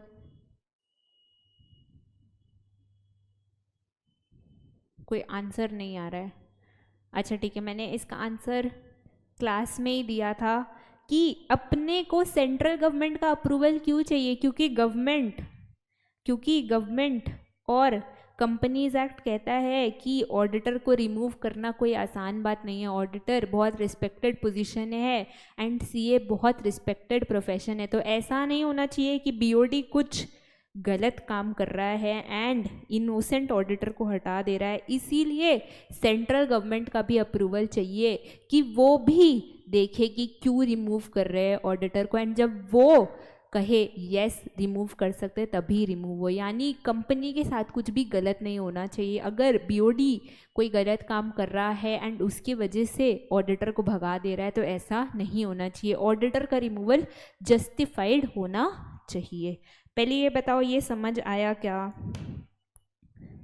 ये जो अभी बताया समझ आया क्या? एक बार ये क्वेश्चन आपसे कोई नहीं पूछेगा, कभी भी नहीं पूछेगा एग्जाम में, पर ये क्वेश्चन आपको पता होना चाहिए, रीजनिंग पता होनी चाहिए, क्योंकि इतने छोटे से रिमूवल के लिए अगर सेंट्रल गवर्नमेंट का अप्रूवल चाहिए तो क्यों चाहिए ये पता होना चाहिए।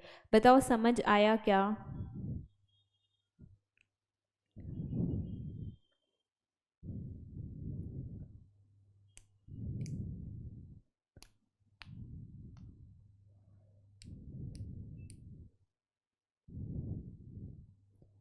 चलो ठीक है, अभी 3 वेज हो गए हैं। सबसे पहले ऑडिटर का रेजिग्नेशन, फिर ऑडिटर का रोटेशन, एंड तीसरा removal before expiry of term. अब भी जो वे मैं बताने वाली हूँ ना, इससे कोई भी ऑडिटर रिमूव नहीं होना चाहता है। वो कहता है ये अगर मेरे साथ हो गया तो मतलब मेरा लाइफ का दी एंड। कोई भी ऑडिटर नहीं चाहता है कि ये वे हो उसका रिमूवल का, क्योंकि this way is very very harsh, this way is very very dangerous. ये ऑडिटर का पूरा करियर ख़त्म कर सकती है। तो कोई भी नहीं चाहता है कि वो इस वे से कंपनी से बाहर जाए, वो इस वे के थ्रू कंपनी को छोड़े। तो ऐसा क्या वे है मैम, क्या इतना डेंजरस है? तो अभी हुआ क्या कि अगर ऑडिटर फ्रॉड कर रहा था, ऑडिटर खुद फ्रॉड कर रहा था या फ्रॉड में साथ दे रहा था या फ्रॉड करने में हेल्प कर रहा था या फ्रॉड इनसाइट कर रहा था, मतलब फ्रॉड करने के लिए उकसा रहा था, एंड ये बात एनसीएलटी को।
हेलो, हेलो, अभी आवाज़ आ रही है क्या? एक बार प्लीज़ बताइए।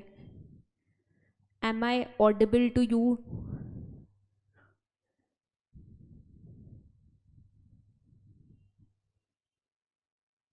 Am I audible to you right now? एक बार बताइए so that we can restart फटाफट एकदम।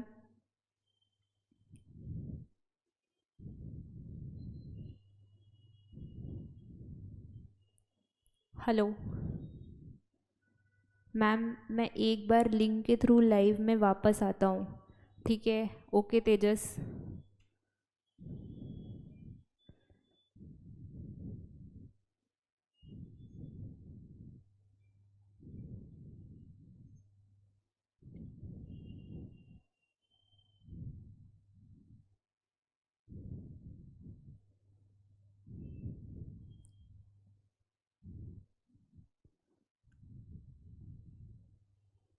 प्लीज़ बताइए if the voice is audible right now so that we can restart.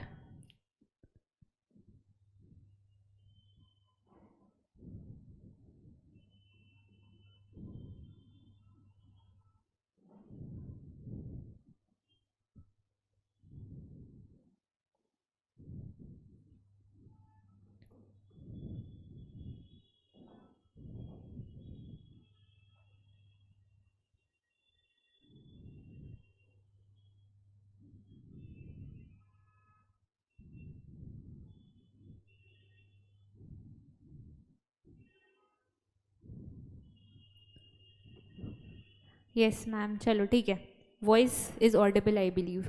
तो माइक की बैटरी ड्रेन होने से पहले हम ये बात कर रहे थे कि ये वे ऑफ रिमूवल कोई नहीं चाहता है, क्योंकि ये सबसे डेंजरस वे ऑफ रिमूवल है। यानी अगर ऑडिटर खुद कोई फ्रॉड कर रहा है या फ्रॉड का भागीदार बनता है या फ्रॉड में साथ देता है या फ्रॉड करने के लिए उकसाता है, तो उसको एनसीएलटी पकड़ सकता है। अभी एनसीएलटी कौन? नेशनल कंपनी लॉ ट्राइब्यूनल, यानी कंपनी एक्ट ने एक मिलके गवर्नमेंट के साथ विंग बना रखी है एनसीएलटी, जो कंपनी लॉ के जितने भी रिलेटेड केसेस है डील करेगी। तो जैसे हाई कोर्ट होता है, सुप्रीम कोर्ट होता है, वैसी एक छोटा सा ट्राइब्यूनल है एनसीएलटी, जो कंपनी लॉ रिलेटेड सारे जो भी प्रोसीडिंग्स है उससे डील करेगी। तो अगर फ्रॉड हो रहा है और ऑडिटर उसमें इन्वॉल्व है, या ऑडिटर फ्रॉड कर रहा है, या ऑडिटर फ्रॉड का साथी बनता है, एंड इसकी भनक, इसकी खबर एनसीएलटी को मिल जाए,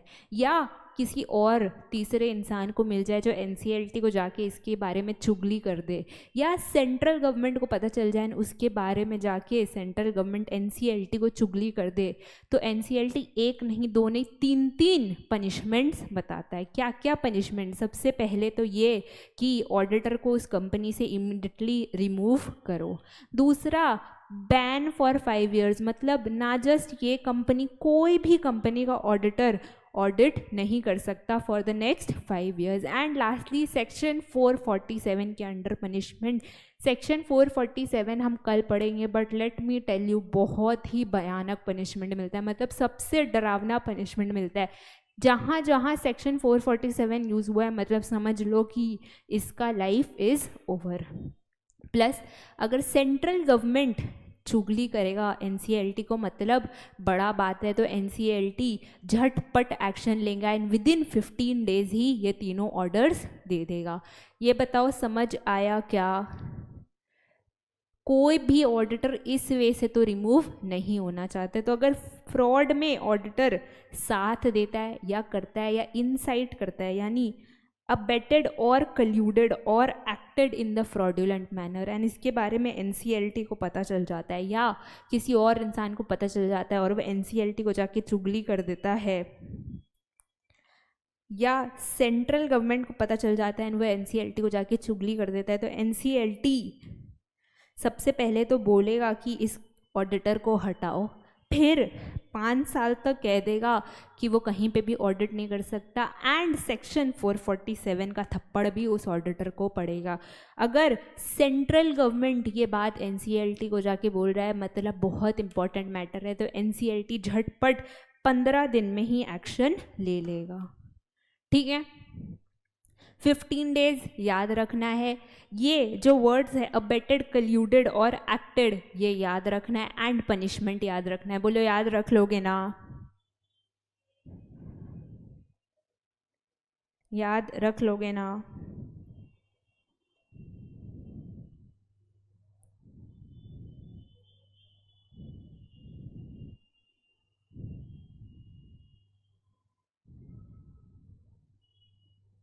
याद रखोगे ना? 15 दिन और क्या क्या पनिशमेंट है, और एक्टेड, कल्यूडेड और अबेटेड इन फ्रॉड्यूलेंट मैनर। चलो, तो आज का कंसेप्ट यहीं तक। अब टाइम है क्वेश्चन आंसर का। ये स्क्रीन में एक बार छोड़ रही हूँ, 1 मिनट आप लोगे एंड आज की क्लास में जो कुछ भी हुआ है एक बार ऊपर ऊपर से उसको देखोगे, ताकि क्वेश्चंस आप साथ साथ सॉल्व कर पाओ।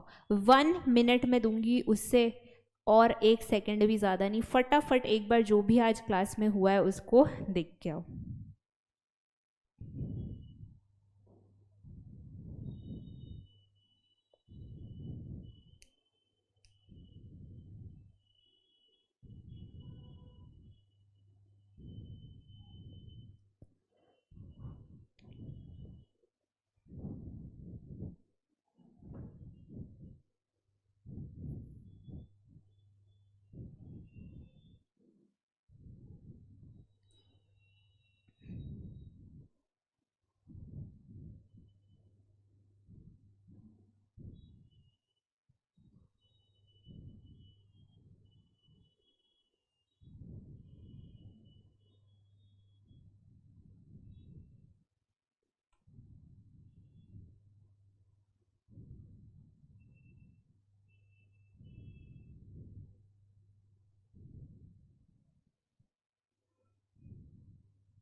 चलो लेट्स स्टार्ट। क्वेश्चन बैंक में पेज नंबर 14 पे आ जाओ। क्वेश्चन बैंक जो है उसके पेज नंबर 14 पे आ जाओ एक बार। कल हमने राइट्स तक सारे क्वेश्चंस कर लिए थे, आज हम ड्यूटीज और रिमूवल के क्वेश्चन करेंगे, ठीक है। सबसे पहला क्वेश्चन है discuss the role of CNAG in audit of government company. अगर गवर्नमेंट कंपनी का ऑडिट कर रहे हो तो क्या एक्स्ट्रा ड्यूटी बनती है ऑडिटर की। तो दिनेश ने क्या बोला था राशि को, अच्छा है तू तो नॉन गवर्नमेंट कंपनी का ऑडिट कर रही है, अगर गवर्नमेंट कंपनी का ऑडिट करती हो तो तेरे को दो और चीज़ करनी होती, क्या कि बताना होता कि तूने CNAG के सारे इंस्ट्रक्शंस फॉलो किए एंड CNAG के इंस्ट्रक्शंस का इफेक्ट फिनेंशियल स्टेटमेंट्स पे क्या है। तो CNAG क्या कर सकता है, CNAG इंस्ट्रक्शंस दे सकता है। CNAG सप्लीमेंट्री ऑडिट मतलब वापस दोबारा ऑडिट करा के अपने इंस्ट्रक्शंस दे सकता है, अपने डायरेक्शंस दे सकता है एंड एडिशनल इंफॉर्मेशन के लिए ऑडिटर को बोल सकता है, ठीक है। अभी दूसरा, right a note on duties of company auditor. ये 2 स्टार क्वेश्चन है, मतलब 2 बार आ चुका है आपके एग्जाम में। जब भी सिर्फ राइट अ नोट ऑन ऐसे ड्यूटीज करके दे देंगे तो आपको जो फर्स्ट सेट ऑफ ड्यूटीज था दाशी का, जो फर्स्ट सेट ऑफ ड्यूटीज था दाशी का वो बताना है। तो फर्स्ट सेट ऑफ ड्यूटीज क्या था, एक बार फटाफट कमेंट्स बॉक्स में बताओ। सबसे पहले फाइनेंशियल स्टेटमेंट्स एनालाइज करते हुए दाशी ने क्या 6 ड्यूटीज की थी।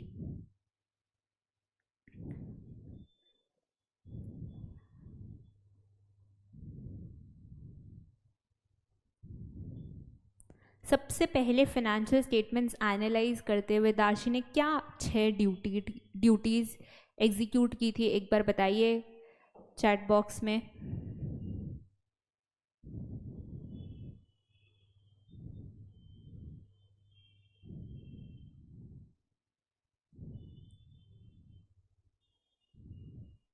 What were the 6 ड्यूटीज़ जो दाशी ने किए थे फिनेंशियल स्टेटमेंट्स देखते ही। शेयर अमाउंट रिसीव हुआ है या नहीं, ठीक है। और क्या देखा था उसने,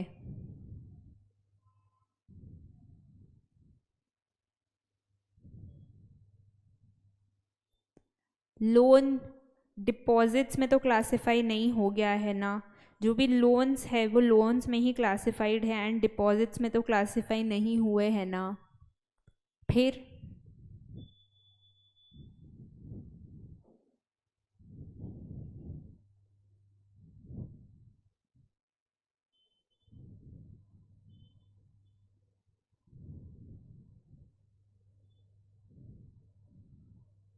और क्या था, और क्या क्या ड्यूटीज थी। दाशी क्या थी, स्टॉक मार्केट एंथुजियास्ट। तो उसने क्या देखा था सबसे पहले, अकाउंटेंट ने अपने पर्सनल एक्सपेंसेस तो शो नहीं किए, हाँ। और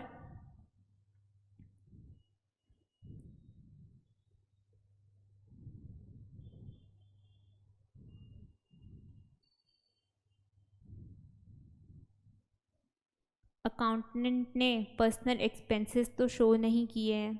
फिर क्या था,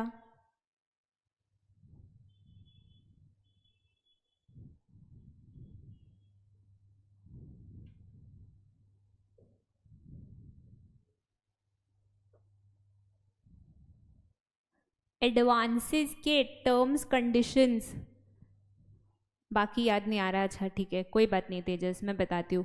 सबसे पहला था कि दाशी स्टॉक मार्केट एंथुजियास्ट है, तो क्या देखना था कि इन्वेस्टमेंट्स परचेज प्राइस के नीचे तो नहीं बिकी है ना। इन्वेस्टमेंट्स के लिए पैसा कहाँ से आएगा, लोन से आएगा। तो देखना था लोन्स डिपॉजिट्स में तो क्लासिफाई नहीं हो गए। लोन्स तो था लाइबिलिटी साइड का, एसेट साइड का लोन्स को क्या बोलते हैं, एडवांसेस। तो एडवांसेस में उसने क्या चेक किया था कि टर्म्स एंड कंडीशंस प्रेजुडिशियल तो नहीं है ना। फिर एडवांसेस में भी पैसे देने हैं तो वो पैसे कहाँ से आएंगे, शेयर्स से। तो शेयर्स में देखा था कि पैसे रिसीव तो हो गए हैं ना। शेयर्स लिस्ट करने के लिए चाहिए टर्नओवर, तो टर्नओवर तो तगड़ा था पर प्रॉफिट नहीं था। तो चेक किया कि पर्सनल एक्सपेंसेस तो नहीं डाल दिए ना। एंड लास्टली ऐसा तो ट्रांजैक्शंस नहीं है ना कि सिर्फ फिनेंशियल स्टेटमेंट्स में दिखा दिया है पर हुआ नहीं है। अभी थर्ड क्वेश्चन स्टार क्वेश्चन है, एंड ये क्वेश्चन ध्यान से पढ़ना, ठीक है। तो इसमें बोला है only material frauds should be made reportable. Material माने सिर्फ इम्पोर्टेंट फ्रॉड्स ही रिपोर्टेबल होंगे। किसको रिपोर्टेबल होंगे, यहाँ वो बोल रहे सेंट्रल गवर्नमेंट को रिपोर्टेबल होंगे। ये क्वेश्चन पूछना चाहता है। Only material frauds should be made reportable and the materiality यानी इम्पोर्टेंस का जो डेफिनेशन है, इम्पोर्टेंस का जो डेफिनेशन है वो ऑडिटर पे छोड़ देना चाहिए।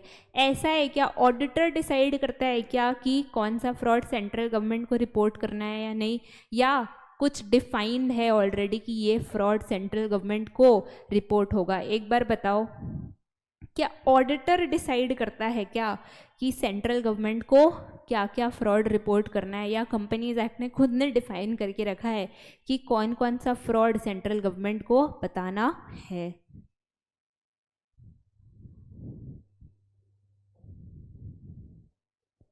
तेजस कह रहा है नहीं, तो क्या है, कौन सा फ्रॉड सेंट्रल गवर्नमेंट को रिपोर्ट होता है? कौन सा फ्रॉड हमेशा सेंट्रल गवर्नमेंट को रिपोर्ट होता है?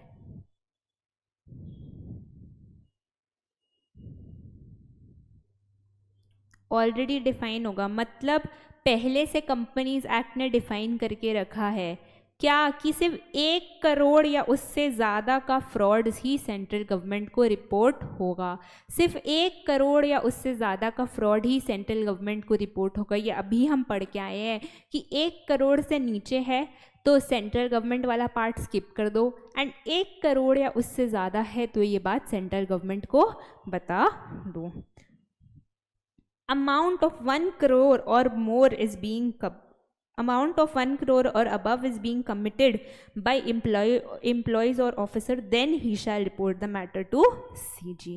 ठीक है, अभी discuss the duty of auditor to report on certain matters. Report मतलब जो आज हमने 10 रिपोर्टिंग फैक्टर्स बोले, क्या क्या रिपोर्टिंग फैक्टर्स थे? सबसे पहला तो ये कि उसको access to books and information and explanation मिला ना, यानी उससे कोई बात तो नहीं छुपाई गई ना, उसका कोई डाउट अनसॉल्व तो नहीं रह गया। उसके बाद जो बुक्स ऑफ अकाउंट्स है वो प्रॉपरली मेंटेन्ड तो है ना, मतलब एज पर section 128 of the companies act books of accounts maintained तो है ना। फिर ब्रांच प्रॉपर रिटर्न्स भेज रहा है एंड ब्रांच ऑडिट हो तो रहा है ना। उसके बाद अपने को ये चेक करना था कि जो डायरेक्टर्स है वो डिसक्वालिफाइड तो नहीं है ना, यानी एज पर लॉ तो अपॉइंट हुए हैं ना, एंड उनमें सारी क्वालिटीज़ तो है ना। Financial statements as per AS Ind AS तो है ना, एंड जो भी मेरे बुक्स ऑफ अकाउंट्स है वो PL और बैलेंस शीट से मैच तो करते हैं ना, यानी जर्नल से लेजर में डिफरेंस नहीं होना चाहिए। फिर अगर कोई गॉसिप है regarding adverse functioning of the company तो वो भी बताना पड़ेगा। एंड लास्टली अगर आपको कुछ ऐसा पता चलता है, यानी कोई ऐसा ऑब्जर्वेशन है रिगार्डिंग अकाउंट जो आपने मैनेजमेंट को भी बताया था पर मैनेजमेंट ने इग्नोर कर दिया या नहीं करेक्ट किया, आज भी आपके फाइनेंशियल स्टेटमेंट्स में प्रेजेंट है, तो वो भी बताना पड़ेगा। और एक चीज़, इंटरनल फाइनेंशियल कंट्रोल्स, मतलब जो ऐसे इंटरनल कंट्रोल्स होते हैं जो फाइनेंशियल स्टेटमेंट से रिलेट करते हैं, तो वो भी बताना पड़ता है। एक बार बताओ, ये याद आ गया क्या, समझ आ गया ना? तेजस लिख रहा है FS as per AS Ind AS internal financial control. बिल्कुल सही तेजस, आप सही आंसर्स दे रहे हैं।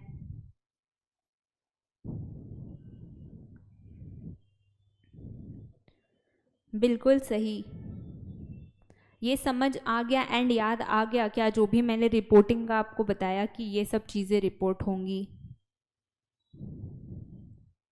चलो next question I want you to answer, आप चैट बॉक्स में आंसर करेंगे। ये 4 स्टार क्वेश्चन है, मतलब आप खुद समझ सकते हैं क्वेश्चन कितना इंपॉर्टेंट है। 4 बार आपके प्रीवियस पेपर्स MTPs में एंड PTPs में आ चुका है।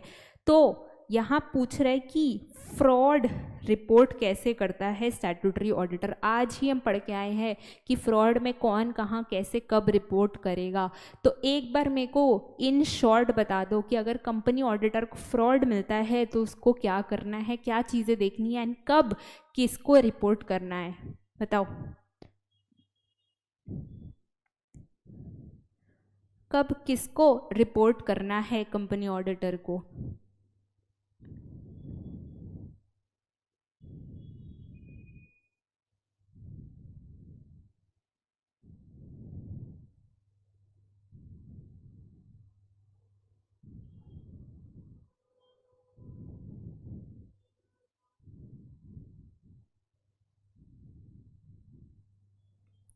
एक बार बताओ फर्स्ट स्टेप क्या होगा? कंपनी ऑडिटर किसको बताएगा सबसे पहले इस फ्रॉड के बारे में? सबसे पहला स्टेप क्या होगा? If fraud is more than equal to 1 crore then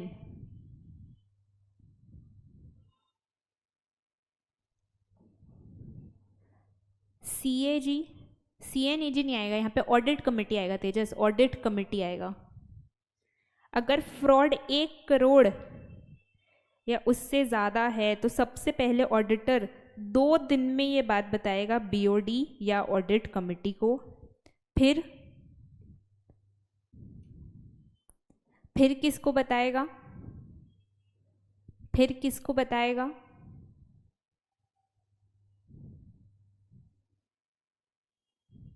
BOD audit committee को तो बता दिया, अब किसको बताना है? ऑडिटर को।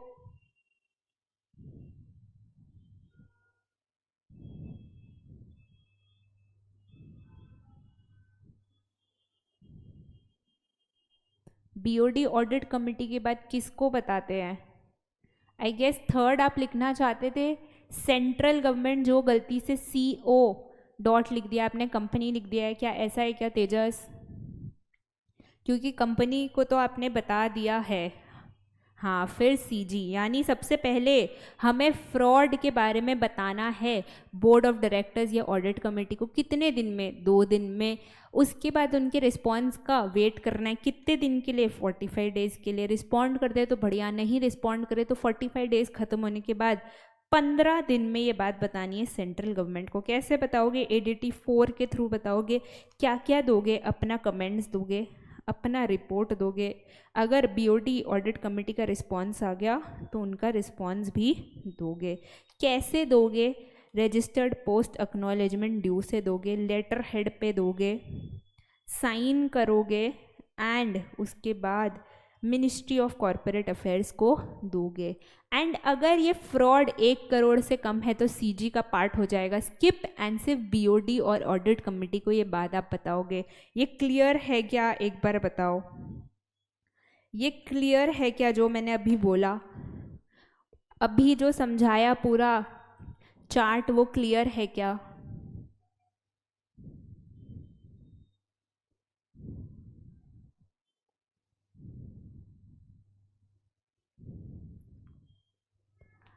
अभी जो चार्ट समझाया ये पूरा क्लियर है क्या? Yes, clear. चलो, तो अभी ड्यूटीज के क्वेश्चन डन। अब रोटेशन के क्वेश्चन है।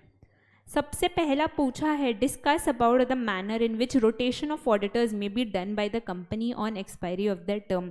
तो रोटेशन कैसे, कौन, कब करता है? तो अगर एक इंडिविजुअल 1 टर्म यानी 5 साल हो गया है उसको, या एक ऑडिट फर्म को 2 टर्म यानी 10 साल हो गया है, तो इट्स टाइम वो रोटेट हो जाए। ठीक है, अभी रोटेशन किस किस कंपनीज पे एप्लीकेबल होता है? लिस्टेड, अनलिस्टेड पब्लिक कंपनी जिसका paid up share capital 10 crore या उससे ज़्यादा है, प्राइवेट कंपनी जिसका paid up share capital 50 crore या उससे ज़्यादा है, एंड लास्टली ऐसी कंपनी जिन्होंने पब्लिक से बोरोइंग्स ले रखे 50 करोड़ से ज़्यादा के। अभी ये अगर हो गया, इंडिविजुअल को 1 टर्म हो गया, फर्म को 2 टर्म हो गया, तो हम उन्हें कह देंगे बाय बाय। नया ऑडिटर कैसे आएगा? अगर आपकी कंपनी में ऑडिट कमेटी है, अगर आपकी कंपनी में ऑडिट कमेटी है तो ऑडिट कमेटी नया ऑडिटर का नाम सजेस्ट करेगी एंड वो अपॉइंट होगा। अगर ऑडिट कमेटी नहीं है तो बोर्ड ऑफ डायरेक्टर अपॉइंट करेगा। ये समझ आया क्या? एक बार बताओ।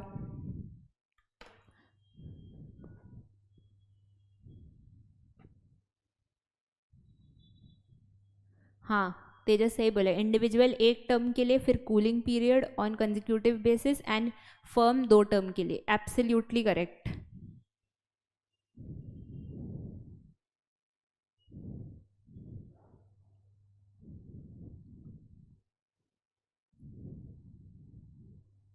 चलो, so last question for today.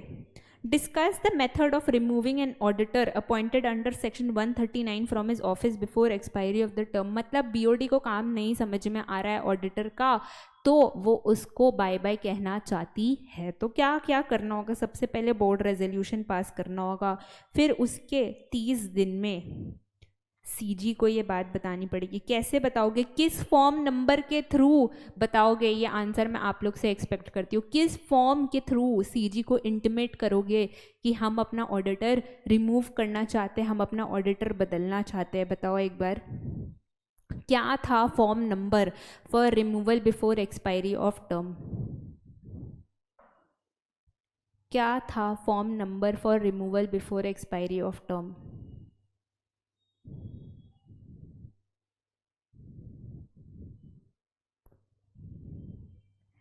क्या था फॉर्म नंबर सीजी को बताने के लिए कि हम अपना ऑडिटर बदलना चाहते हैं? एडीटी 3। श्योर है आप तेजस? क्या आपका आंसर लॉक किया जाए? बताइए। ADT 3, are you sure? क्या आपका, हाँ सॉरी, एडीटी 2, हाँ एडीटी 2, मैंने पहले बोला था एडीटी 2 3 में बहुत लोग कंफ्यूज होते हैं, तो एडीटी 2 और 3 एकदम अच्छे से याद करके जाना। तो सेंट्रल गवर्नमेंट को बीओडी बताएगी एडीटी 2 में उनका अप्रूवल आ जाए तो भी हम ऑडिटर को रिमूव नहीं कर सकते हैं। उसके बाद हमें एक और जन का अप्रूवल चाहिए। किसका? शेयर होल्डर्स का अप्रूवल चाहिए। कितने दिन में? 60 दिन में। कैसे लेंगे हम शेयर होल्डर्स का अप्रूवल? स्पेशल रेजोल्यूशन से। ये बताओ, ये क्लियर है क्या? यहाँ तक क्लियर है क्या?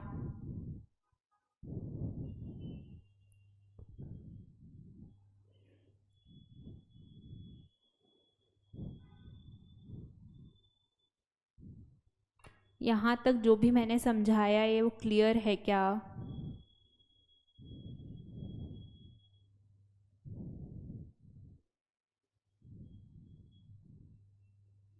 अच्छा, अभी इस क्वेश्चन का ना जो आंसर था, ये 2 बार क्वेश्चन आया है, तो एक बार तो आंसर यही था जो हमारे बुक में लिखा है। एक बार पुराने टर्म में, मतलब 2016 वाले टर्म में एक और आंसर दिया था इसका। मैं समझा देती हूँ, आपके लिए एप्लीकेबल नहीं होगा बट स्टिल मैं समझा देती हूँ। आप ये भी जो आंसर मैंने दिया यही लिख के आओगे तो मार्क्स मिल जाएगा, बट वो वाला भी मैं समझा देती हूँ। तो उन्होंने क्या किया, उन्होंने बोला कि बोर्ड रेजोल्यूशन पास होगा, फिर सेंट्रल गवर्नमेंट के पास अप्रूवल के लिए जाएगा एंड उसके बाद शेयर होल्डर्स का अप्रूवल लगेगा। पर उन्होंने एक और एडिशनल चीज़ बताई। क्या बताई? कि अगर सेंट्रल गवर्नमेंट का अप्रूवल आ जाए, सेंट्रल गवर्नमेंट का अप्रूवल आ जाए तो हम एक मीटिंग बुलाएंगे। ऑब्वियसली स्पेशल रेजोल्यूशन ऐसे तो पास होगा नहीं, तो मीटिंग बुलाना पड़ेगा। तो अभी मीटिंग के पहले जो शेयर होल्डर्स चाहते हैं कि ये ऑडिटर घर चला जाए या ऑडिटर आउट हो जाए, वो एक स्पेशल नोटिस भेजेंगे एंड उसके अगेंस्ट पे ऑडिटर एक रिटन रिप्रेजेंटेशन लेटर देगा। यानी जैसे बिग बॉस में कोई वोट आउट होने वाला होता है तो वो बोलता है ना कि मेरे को बचा ले, तो मेरे को बचा ले, तो एक लेटर में लिख के देना होता है उसको कि क्यों मेरे को तुम्हें बचाना चाहिए। तो वैसे ही ऑडिटर भी अपना पार्ट लिख के देगा in written representation letter.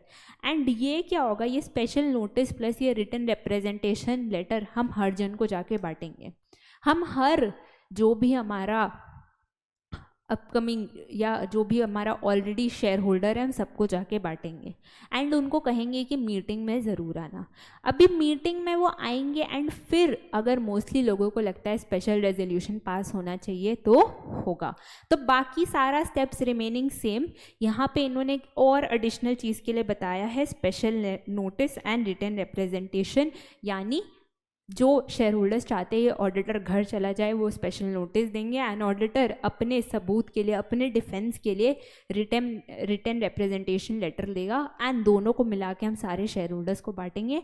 And finally अगर शेयर होल्डर्स चाहेंगे तो ऑडिटर बाहर चला जाएगा, नहीं चाहेंगे तो ऑडिटर यहीं रह जाएगा। ये समझ आया क्या? ये समझ आया क्या?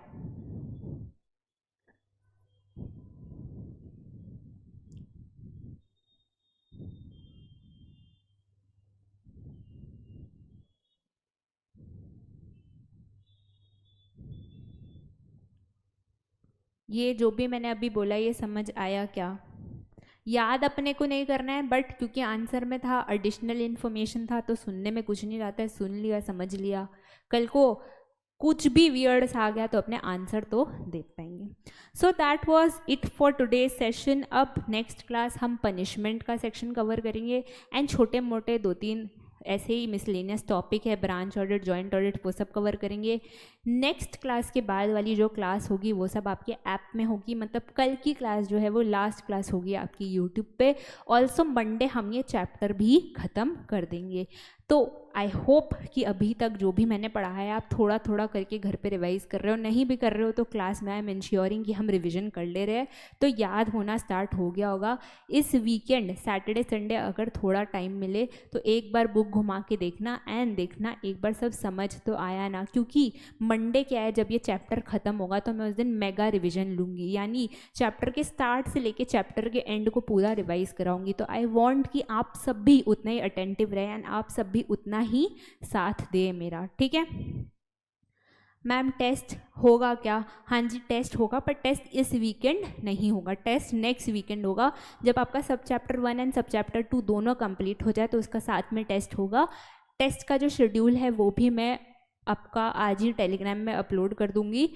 नेक्स्ट जो वीकेंड आएगा उस वीकेंड में अपना टेस्ट है, मतलब इस वीकेंड अपने कोई टेस्ट वेस्ट नहीं रखेंगे. फर्स्ट वीक है ना तो वो सिंक इन करने में टाइम रखता है. नेक्स्ट वीक अपने टेस्ट रखेंगे. टेस्ट भी अपना लाइव एट होम ही होगा. ठीक है, अभी और कुछ डाउट्स है तो पूछो. और कोई डाउट्स है क्या? मज़ा आया क्या आज के सेशन में? पहले ये बताओ, सब समझ आया, मज़ा आया, क्लियर है? हाँ मैम अब ऑडिट समझ में आ रहा है एंड ऑडिट याद भी हो रहा है, ऐसा है क्या?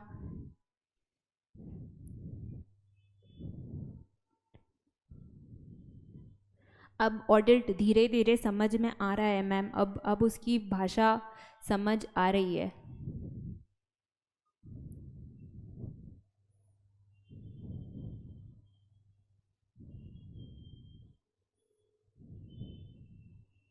बताओ बताओ, अब कंफर्टेबल है क्या हम सब्जेक्ट के साथ? मज़ा भी आ रहा है, समझ में भी आया. ओके चलो ठीक है. सो ये सेशन के लिए इतना ही. कोई भी एकेडमिक रिलेटेड क्वेरीज हो, टेलीग्राम ग्रुप 24/7 ऑपरेशनल है, वहाँ पे पूछिए.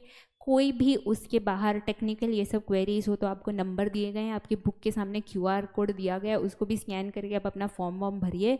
टेस्ट जो शेड्यूल है वो मैं आज टेलीग्राम ग्रुप में डाल दूंगी. बाकी जो भी हैं जिन्होंने क्लासेस के लिए एनरोल किया है, काइंडली यूट्यूब पे लाइव क्लासेस अटेंड करिए, वरना लाइव और रिकॉर्डेड में कुछ भी अंतर नहीं रहेगा एंड अल्टीमेटली आप लाइव एट होम क्लासेस को भी रिकॉर्डेड ही एक्सपीरियंस करोगे.